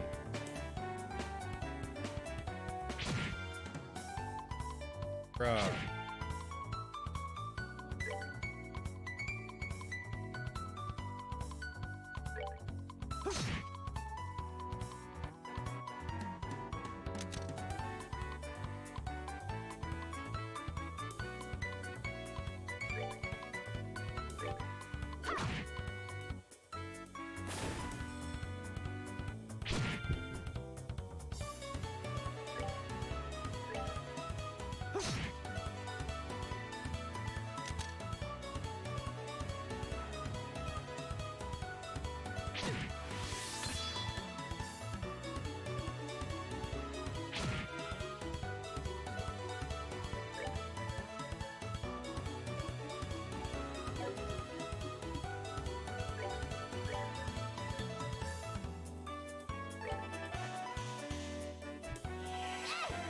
No, you're right. There's always another day you can chill out and relax. And one of the habits that I'm really trying to break is I need to stop putting off things until the last minute. Like, bad habit I've been having with like my podcast is, and some of my reviews, is waiting until the day before they're due to try and cram everything in. And I'm like, it doesn't make sense because I've got all this free time now. Why am I not, All right, we're good to go. you know, taking advantage of the time I have now to take care of that?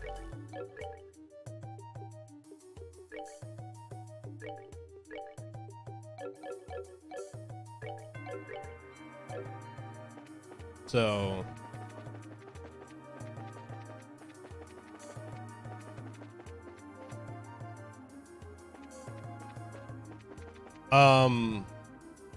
I do. I actually do have a calendar to write stuff on. I don't use it, but I need to get in the habit of using it because there's no excuse for me to be doing that.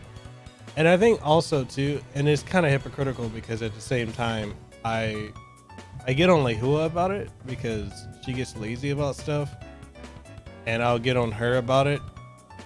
And I think because I get on her so much about it that I'm lazy about it myself, and or you know, it rubs off. What's up, Chips?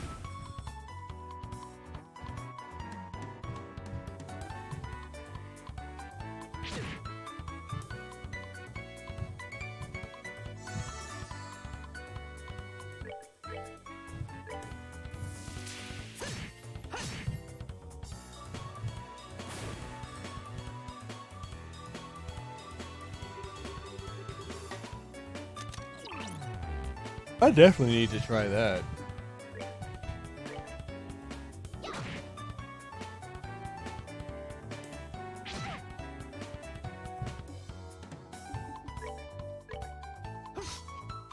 I think it's also draining me because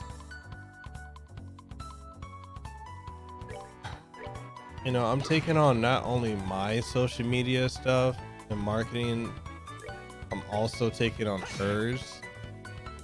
And All right, we're good to go. you know, I said to her the other day, I'm like, look, I don't know how to market you because I don't know who you're trying to go after. And trying to maintain that and do mine at the same time is it's taking a toll on me.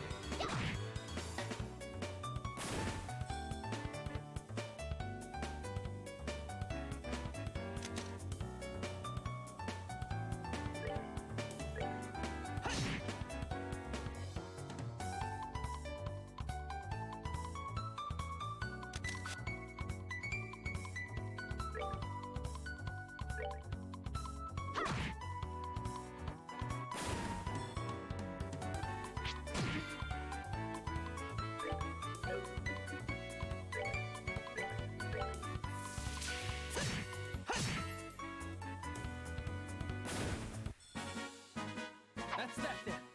Let's move out. No, that's true. And it really does make me feel like at times, like because I am focusing on her stuff, that I'm neglecting mine. And there are times when I sit and I think, I'm like, look, I used to work way more than you, and I still did all this. So like in my head, I'm like, why can't you do the same?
That's that then. Let's move out.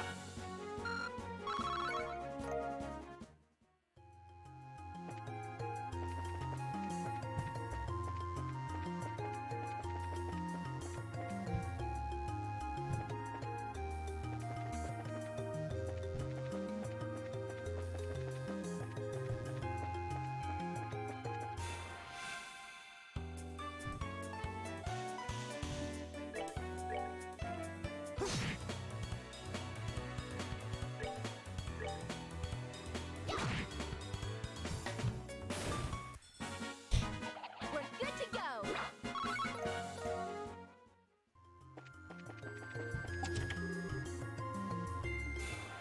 That sucks.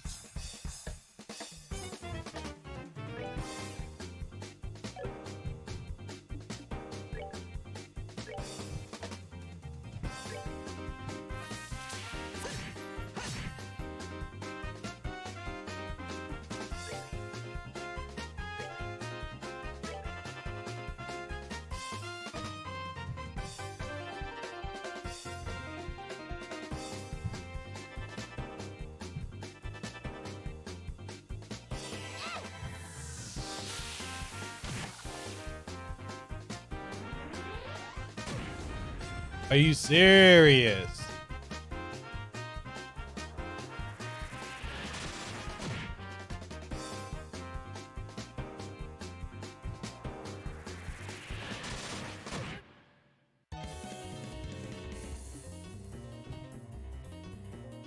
Wow. Okay.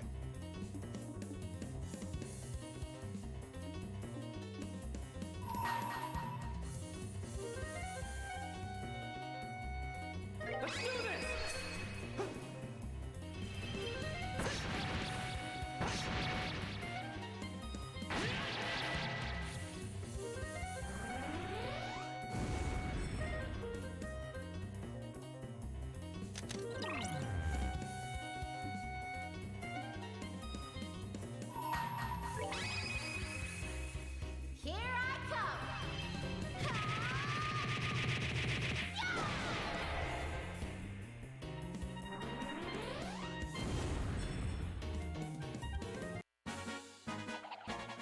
I was trying not to use those too.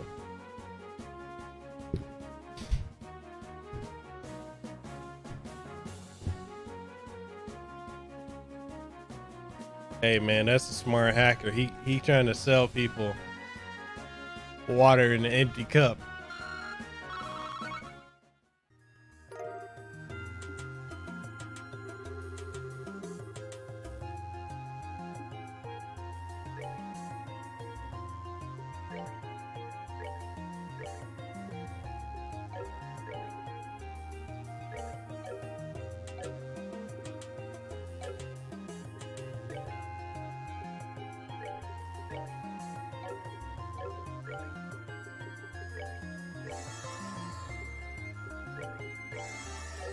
I was trying not to use my ultras if I knew how important they were.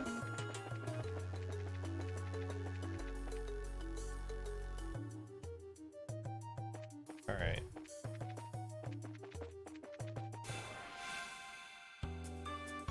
Of course they will.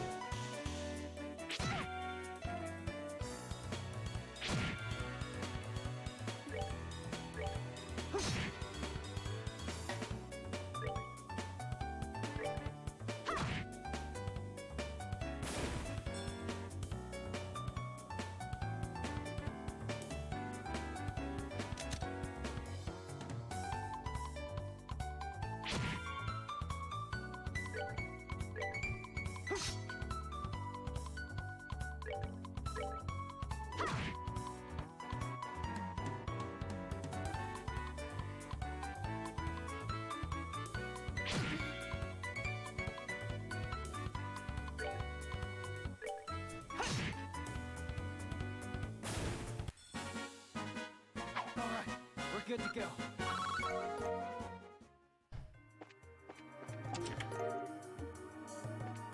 All right.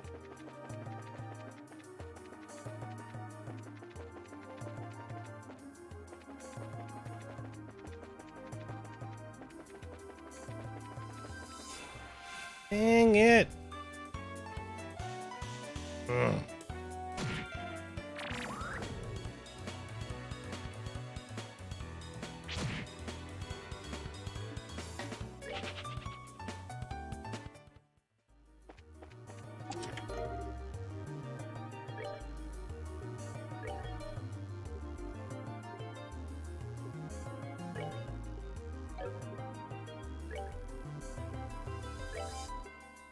That's crazy. He's got weaker defense than she does.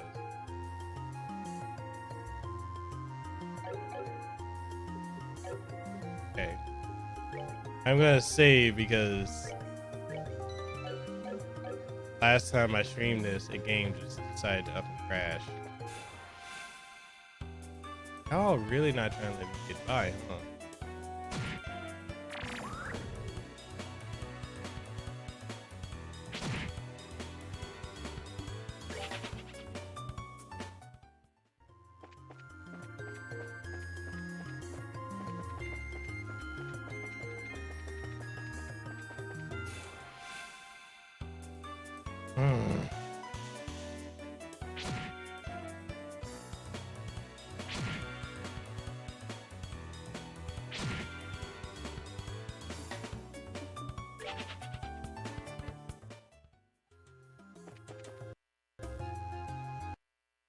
See? It's a good thing I saved. It crashed. Oh, man. I'm so glad I saved that.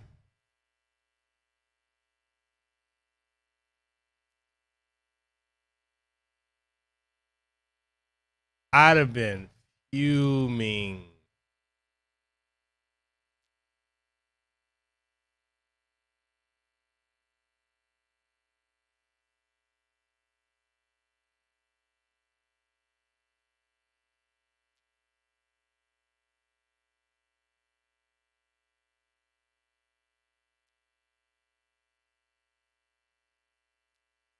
Where my sound at?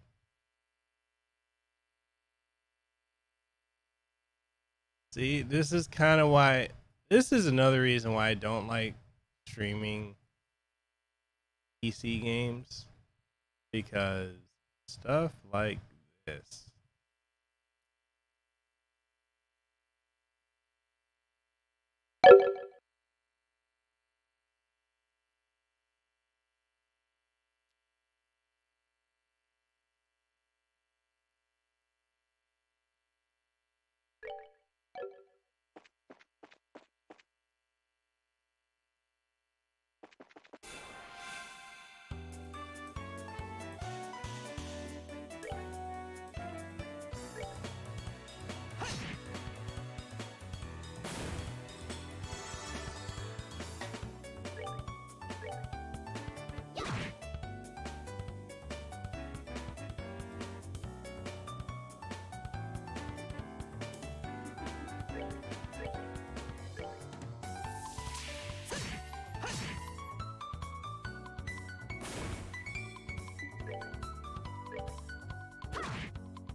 Piece of cake.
Wait, which one? The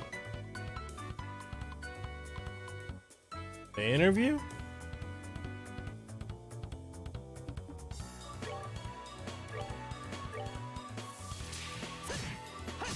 Oh, yeah, that one's been in the works for a long while.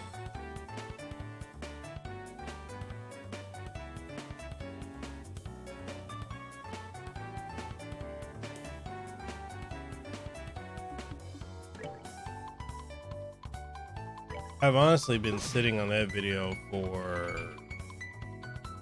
4 months now.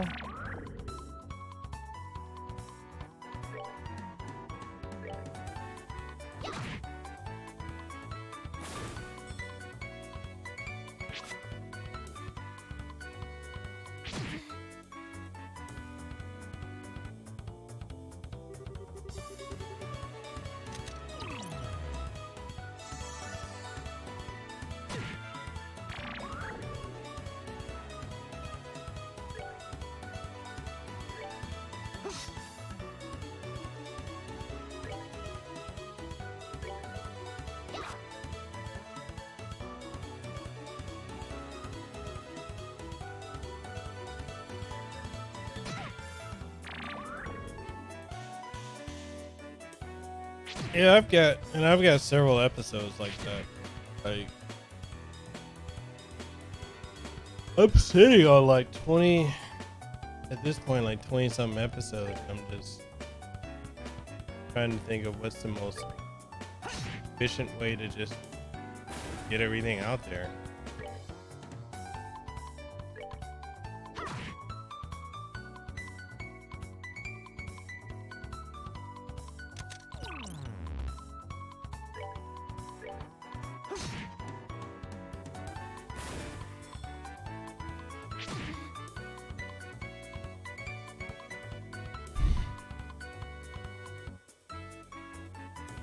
Well, what do you mean?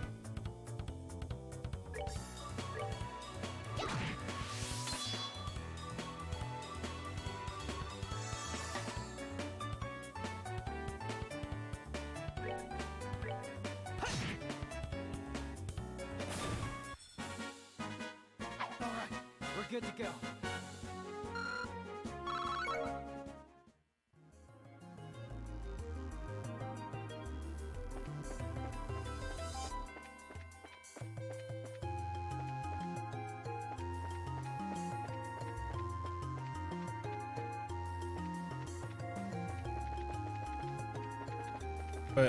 What do you mean though?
Oh, I already do that.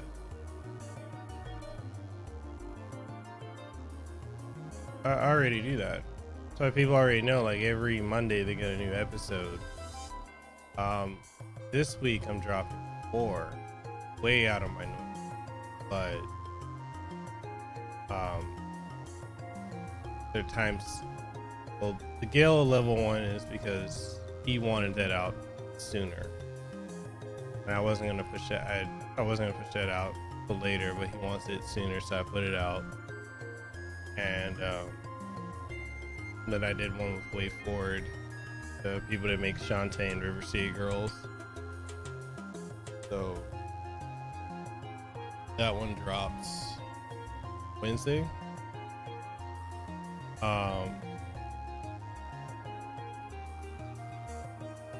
Yeah, I'm the same as Fabian. Like I like to control when it's going up instead of the scheduling thing, because I mean the way people already know they're getting a new episode, so they know to come tune in on Mondays. But as far as like the YouTube side of it, I mean the YouTube side of it is cool. It's a lot more work than me just uploading the audio version for the podcast. But it's also not where the bulk of like my podcast audience, they don't really care for the visual aspect. They just want to listen to it. And most people don't. When it comes to podcasts, yeah, you can do a video format, but people are listening more than they're watching, you know? So for me, I put a lot of work into the visual one. But I mean, I look at the metrics. People don't watch my video podcasts anywhere near as much as they listen to. Like the episode I uploaded last week with Avery Media, that was already got 90,000 downloads. That's just for Apple Podcasts. That's not including Google Podcasts, Play Music, Spotify, Pandora, anything like that. But the video didn't perform that well. And it's just because a lot of people, when they go on YouTube, don't typically want to sit and watch a long form video. But I present the option if people want to watch it, it's there. Plus, I mean, it helps when you know, if I'm reaching out to interview someone else in the industry, they can like, oh, you interviewed this person. Here's video proof of that. So it's a body of work. This is how I look at the podcast. Yeah, this week, you know, I had Gale Level today. I'm doing a live stream one with Fabian. There's one with Way Forward dropping same day. And then Friday I've got what is her name? Megan McDuffie, the person who did the entire soundtrack for River City Girls. My podcast with her drops Friday. And I normally wouldn't typically put out this many podcasts in a week, but the River City Girls ones are so time sensitive because the game is still relevant. So that does need to get out. But next week I only have 2 podcasts going up. I've got the interview with the voice of Rio from Shenmue, and I've got Luis Alamila going up. And then after that, it's just going to go back into the normal rotation. He says, it's true what you say. When I watch your video podcast, I'm usually working on other stuff at the same time, but I like to listen to it. And that's the thing. Like, and Gary Vee talks about that a lot too. Gary Vee talks about how people, that's why so many people are hopping on podcasts, because it's so much easier to just consume things by listening to it than to visually sit and watch it, because we're always doing something. So, you know, and typically the only time we sit and watch something is if we're watching a movie or a TV show. So, yeah.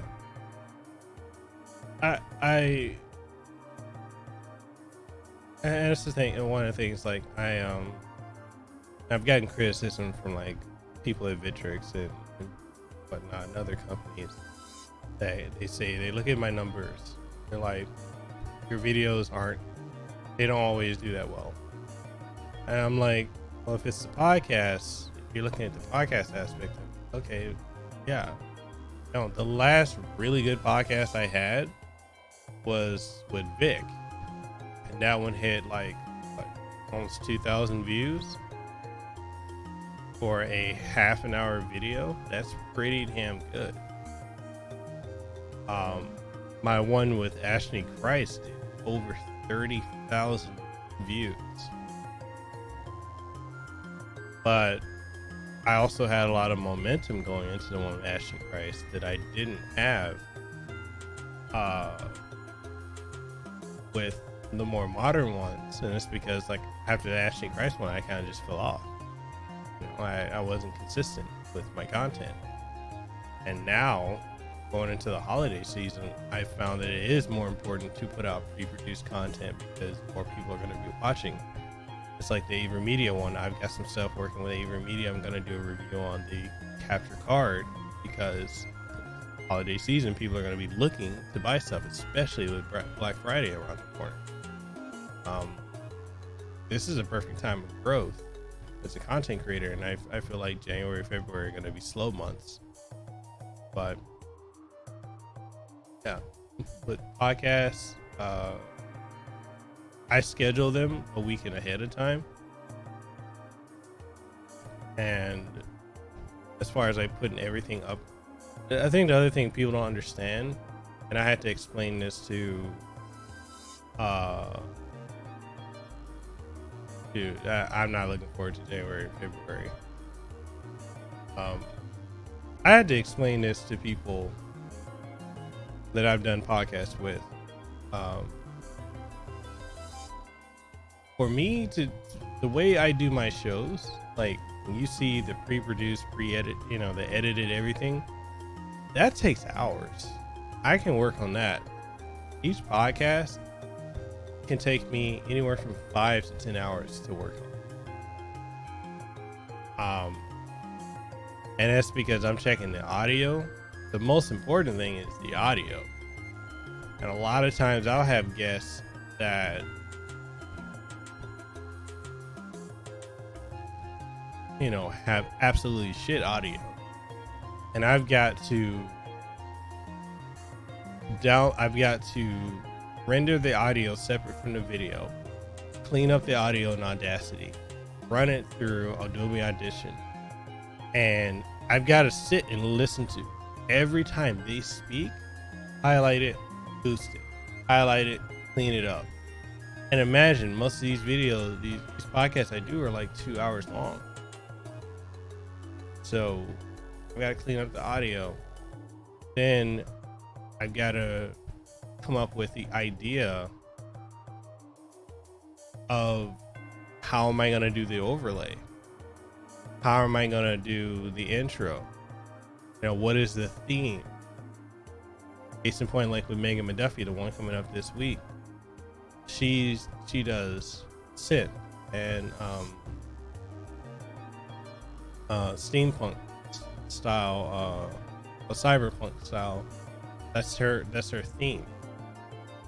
So I've got to come up with an overlay that matches that. Same thing with Luis Alamia.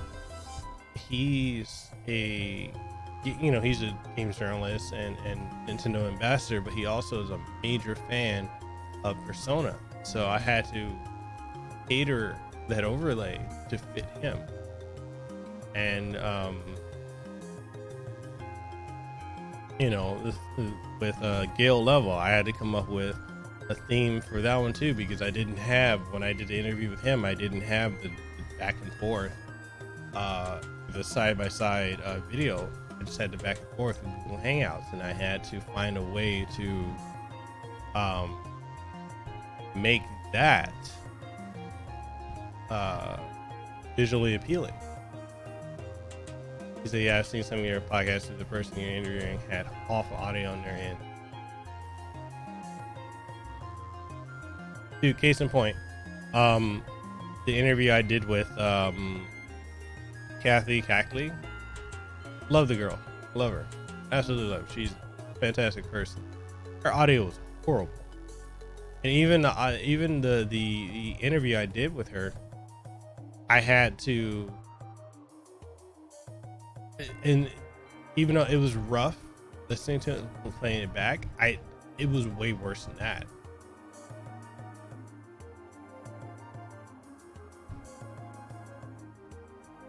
Yeah, dude, and imagine how it was like when I was recording it, because one of the things I do when I'm recording a video or when I do an interview, I record the video, I separately record the audio.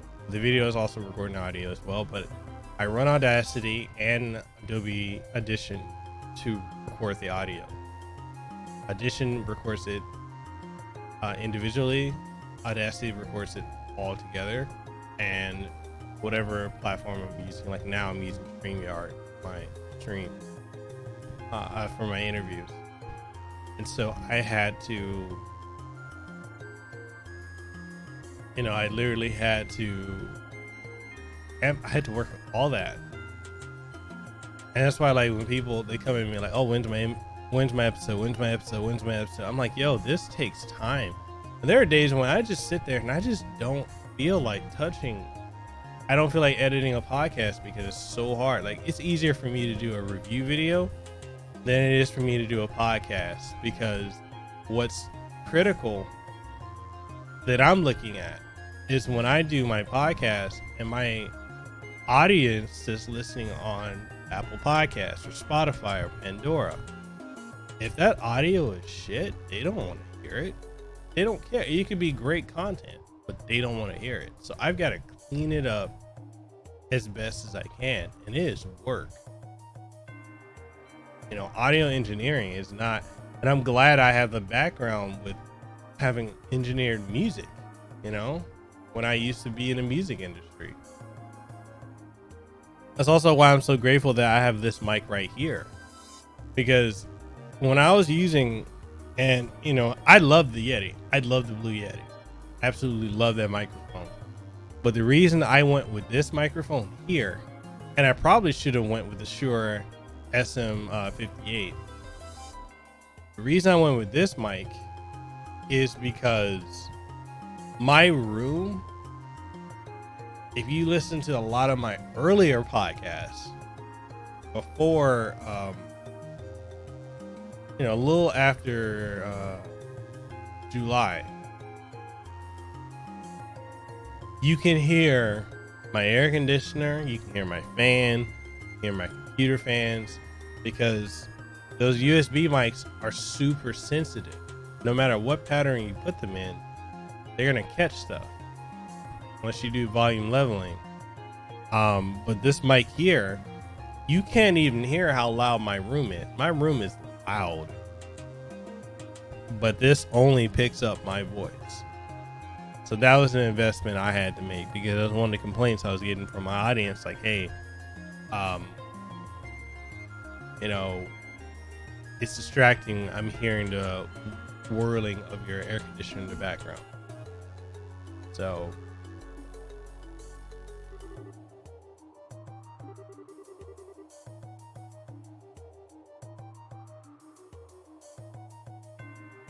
hey, what's up, Broly Power Maximum?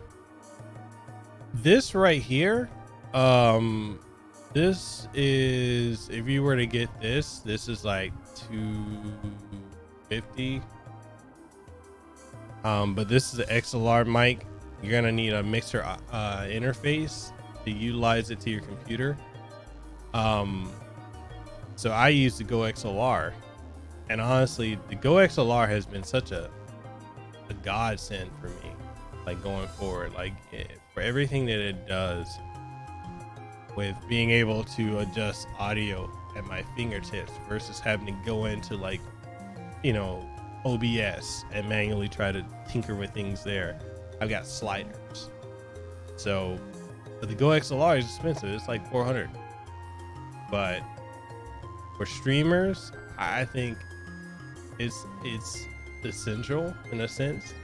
Down the road, they got one that they just released that does not have like the audio, like the soundboard and all that. Which the soundboard, I don't even use it anymore.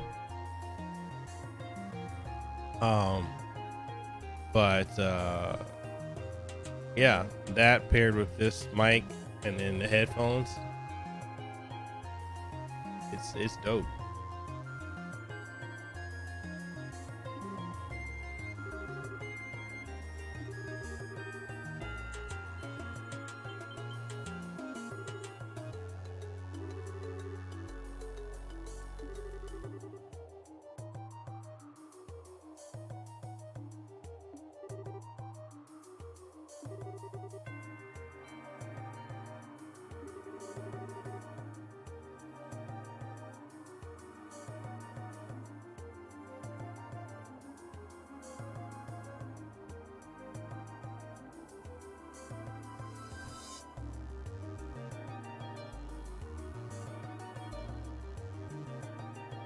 Yeah, that's true about mics. And also research your mics. Like USB mics, I tell people all the time, they're like, oh, I need to go to an XLR. And I'm like, you don't need to go to an XLR. You can just stick with a USB mic, but there's a significant quality jump when you do go to an XLR, that everyone doesn't need an XLR. USB mics are fine. There are some XLR mics that are cheaper than like the Yeti. Like if you were to get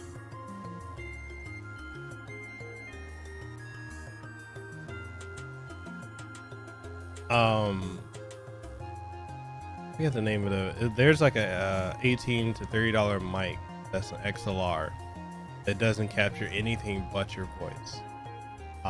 It's gonna be flat. Your voice will come off a little flat. You'll have to do some mixing, or you might need something like a cloud lifter, but it's a good mic. The USB mics they're basically at this point closing the gap of parity between USB and XLR. Obviously the $400 XLR Go XLR interface, I would say the reason I say it's essential is because you have a mixing board where you can see the individual volumes for each device separately. from just looking at like OBS or whatever your streaming interface is, because I can change it. Because like, case in point, if I want to lower my mic volume as I'm talking right now and I'm sliding down my mic,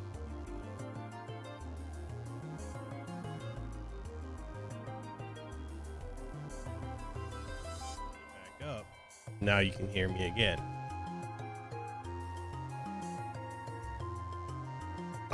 Nathan Spalak said, do I have any phone recommendations for this year to get? Phone recommendations, I highly recommend the Galaxy Note 10 Plus. I think it's a stellar phone. The other phone I'd recommend is if you're looking for Apple, the iPhone 11 is dope, but honestly, you could go with the iPhone 10. Or if you want to go to last year's model, 10s, you could definitely do that. But the iPhone 11, I think, is a really, really great phone. He said, but like you said, it picks up my fan, what's going on in another room, keyboard, mouse, etc. Yeah, this mic with that, my mic doesn't pick up my keyboard at all. Like, you guys can't even hear that I'm typing right now. He said, do you like or have tried OnePlus? I have not. I have not tried the OnePlus. I've heard nothing but great things about the OnePlus. I've heard that it's better than the Google Pixel, but I've never personally used it myself, so I can't really speak too much to the quality of it.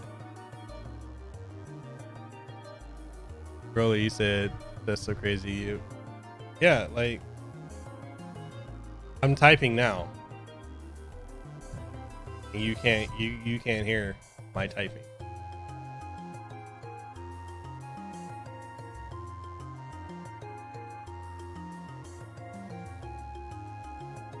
Like, it's just not picking up anything. Even my tapping my nails on the wood of my desk. You can't hear anything.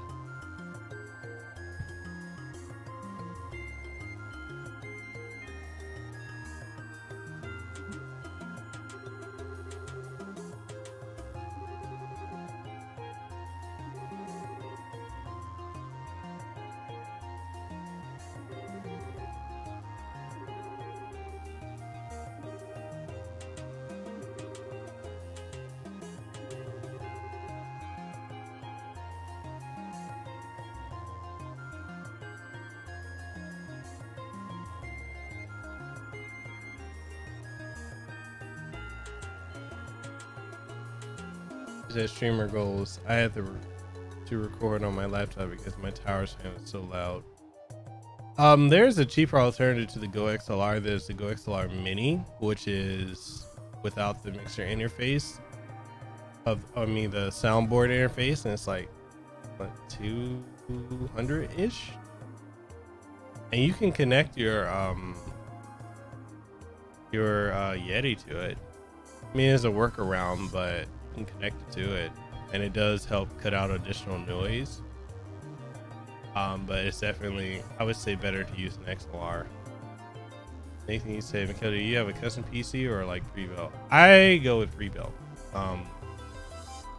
I've been working with iBuyPower for the last 3 years, almost 4 years, well, since 2016.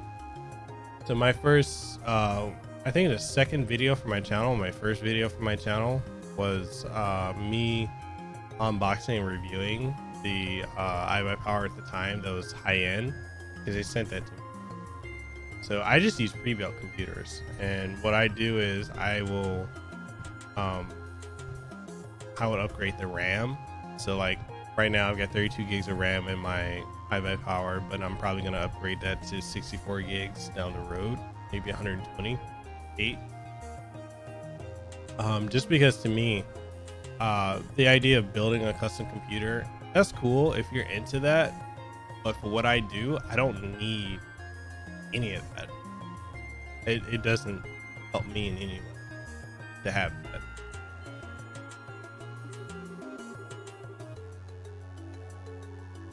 And a lot of times, you know, the other thing too is when you have it pre-built, at least if you have an issue, you can contact them or take it back to the store you got it from. I tell people, buy a pre-built one from Best Buy, put a warranty on it. You know, and 2-3 years down the road, take it back and swap it out for something else.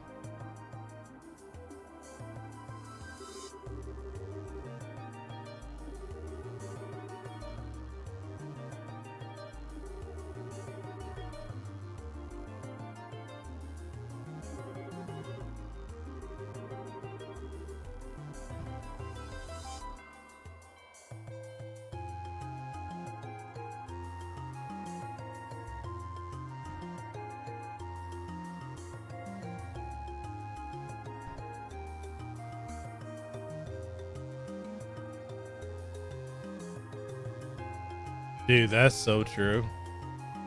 That's one of the things like Lehua was talking to me before about possibly building a setup. And I'm like, yo, you don't even think to update your computer or know how to troubleshoot. Why would you build it? Just buy one, be done with it. And the other thing too, like as much as I would like to build one, because we're in Hawaii and there's so much heat, it's a bit risky, you know. Do you think 28 is worth it? Because I think the naked eye of an average person can tell the difference between a 1080 or whatever is close to 1080 as well. What kind of GPU and CPU should I get?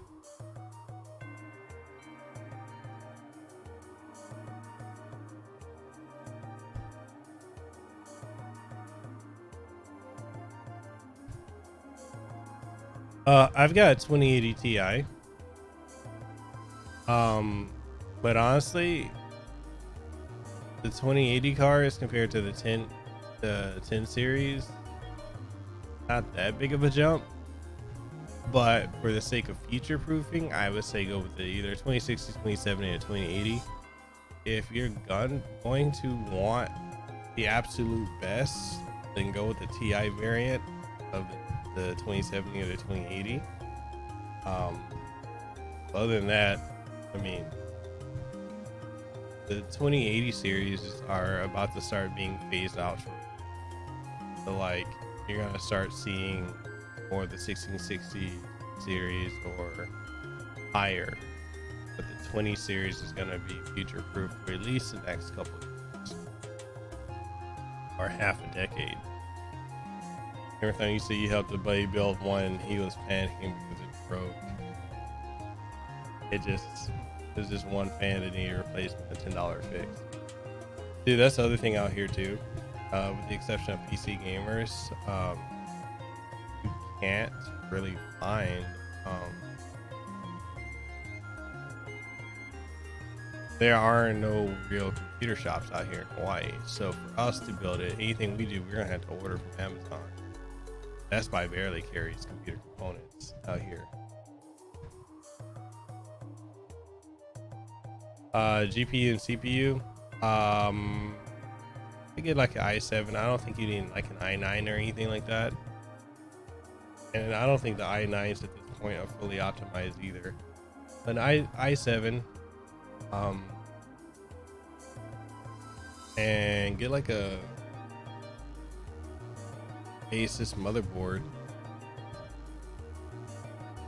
Say I visited the main and big islands for about a week each. Everything was hella expensive.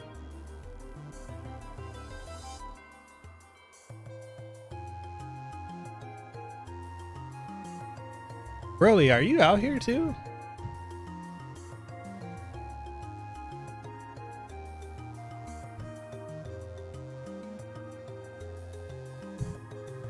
Yeah, everything out here is stupid expensive.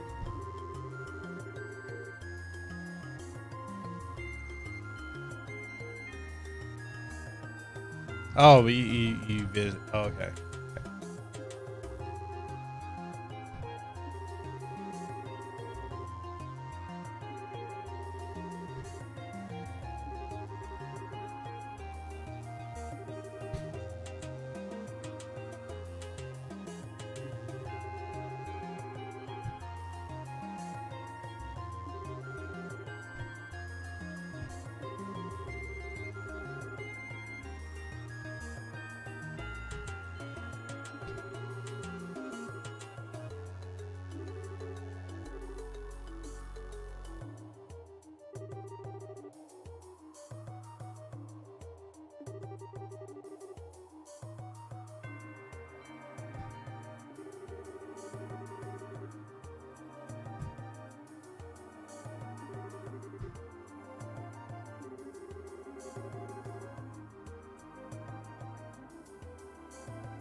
But Nathan, if you're curious about the gear I use, same thing for you, Broly. My Amazon influencer page, I have the link. It's in the description of the video, and it covers everything that I use.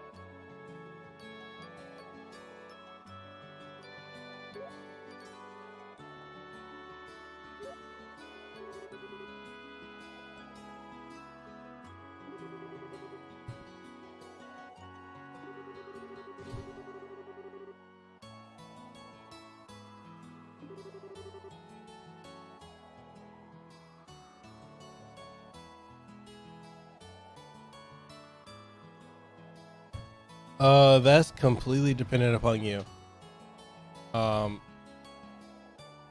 My main monitor I use for all my editing is a Samsung Ultra Wide.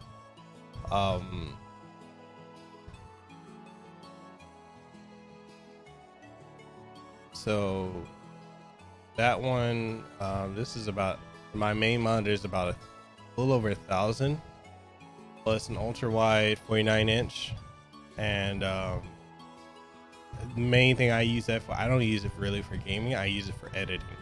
You know, that way I'm able to have all my entire timeline. And It's 1080 stretched. 1080 is so equivalent to having two 28-inch monitors side by side, or actually three rather. But it can go up to 144 hertz. But I wish I got the one that my wife, because the one she has is 4K and can do 100 hertz. But she's got the Alienware, but her monitor is also $1,000. But we both have secondary monitors. My secondary monitor here that I'm playing on, that I'm facing, this one is the LG. It's a 4K monitor with HDR10 built into it, and it can do up to 60 hertz. So this is what I game on. And this one, I got it on sale. It was like, it's normally $400. I got it for $2 something. Maybe back on sale. But I mean, 1080 is fine. Like Lehua's second monitor here in the background, hers is a 1080 monitor. She's got the old PlayStation 3 3D 1080 monitor.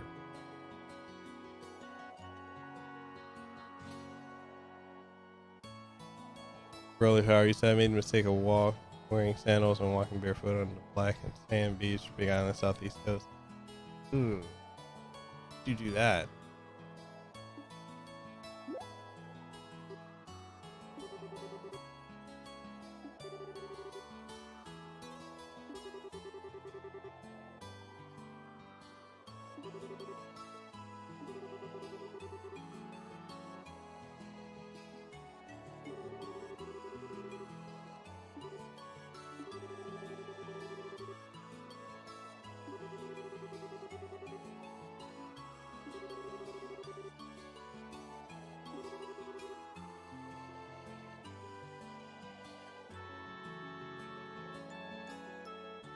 Bro, that probably messed up your feet.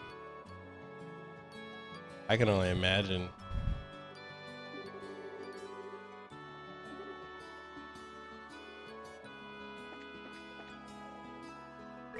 All right, so I'm going to end the stream here. And then we're gonna pick this up again next week.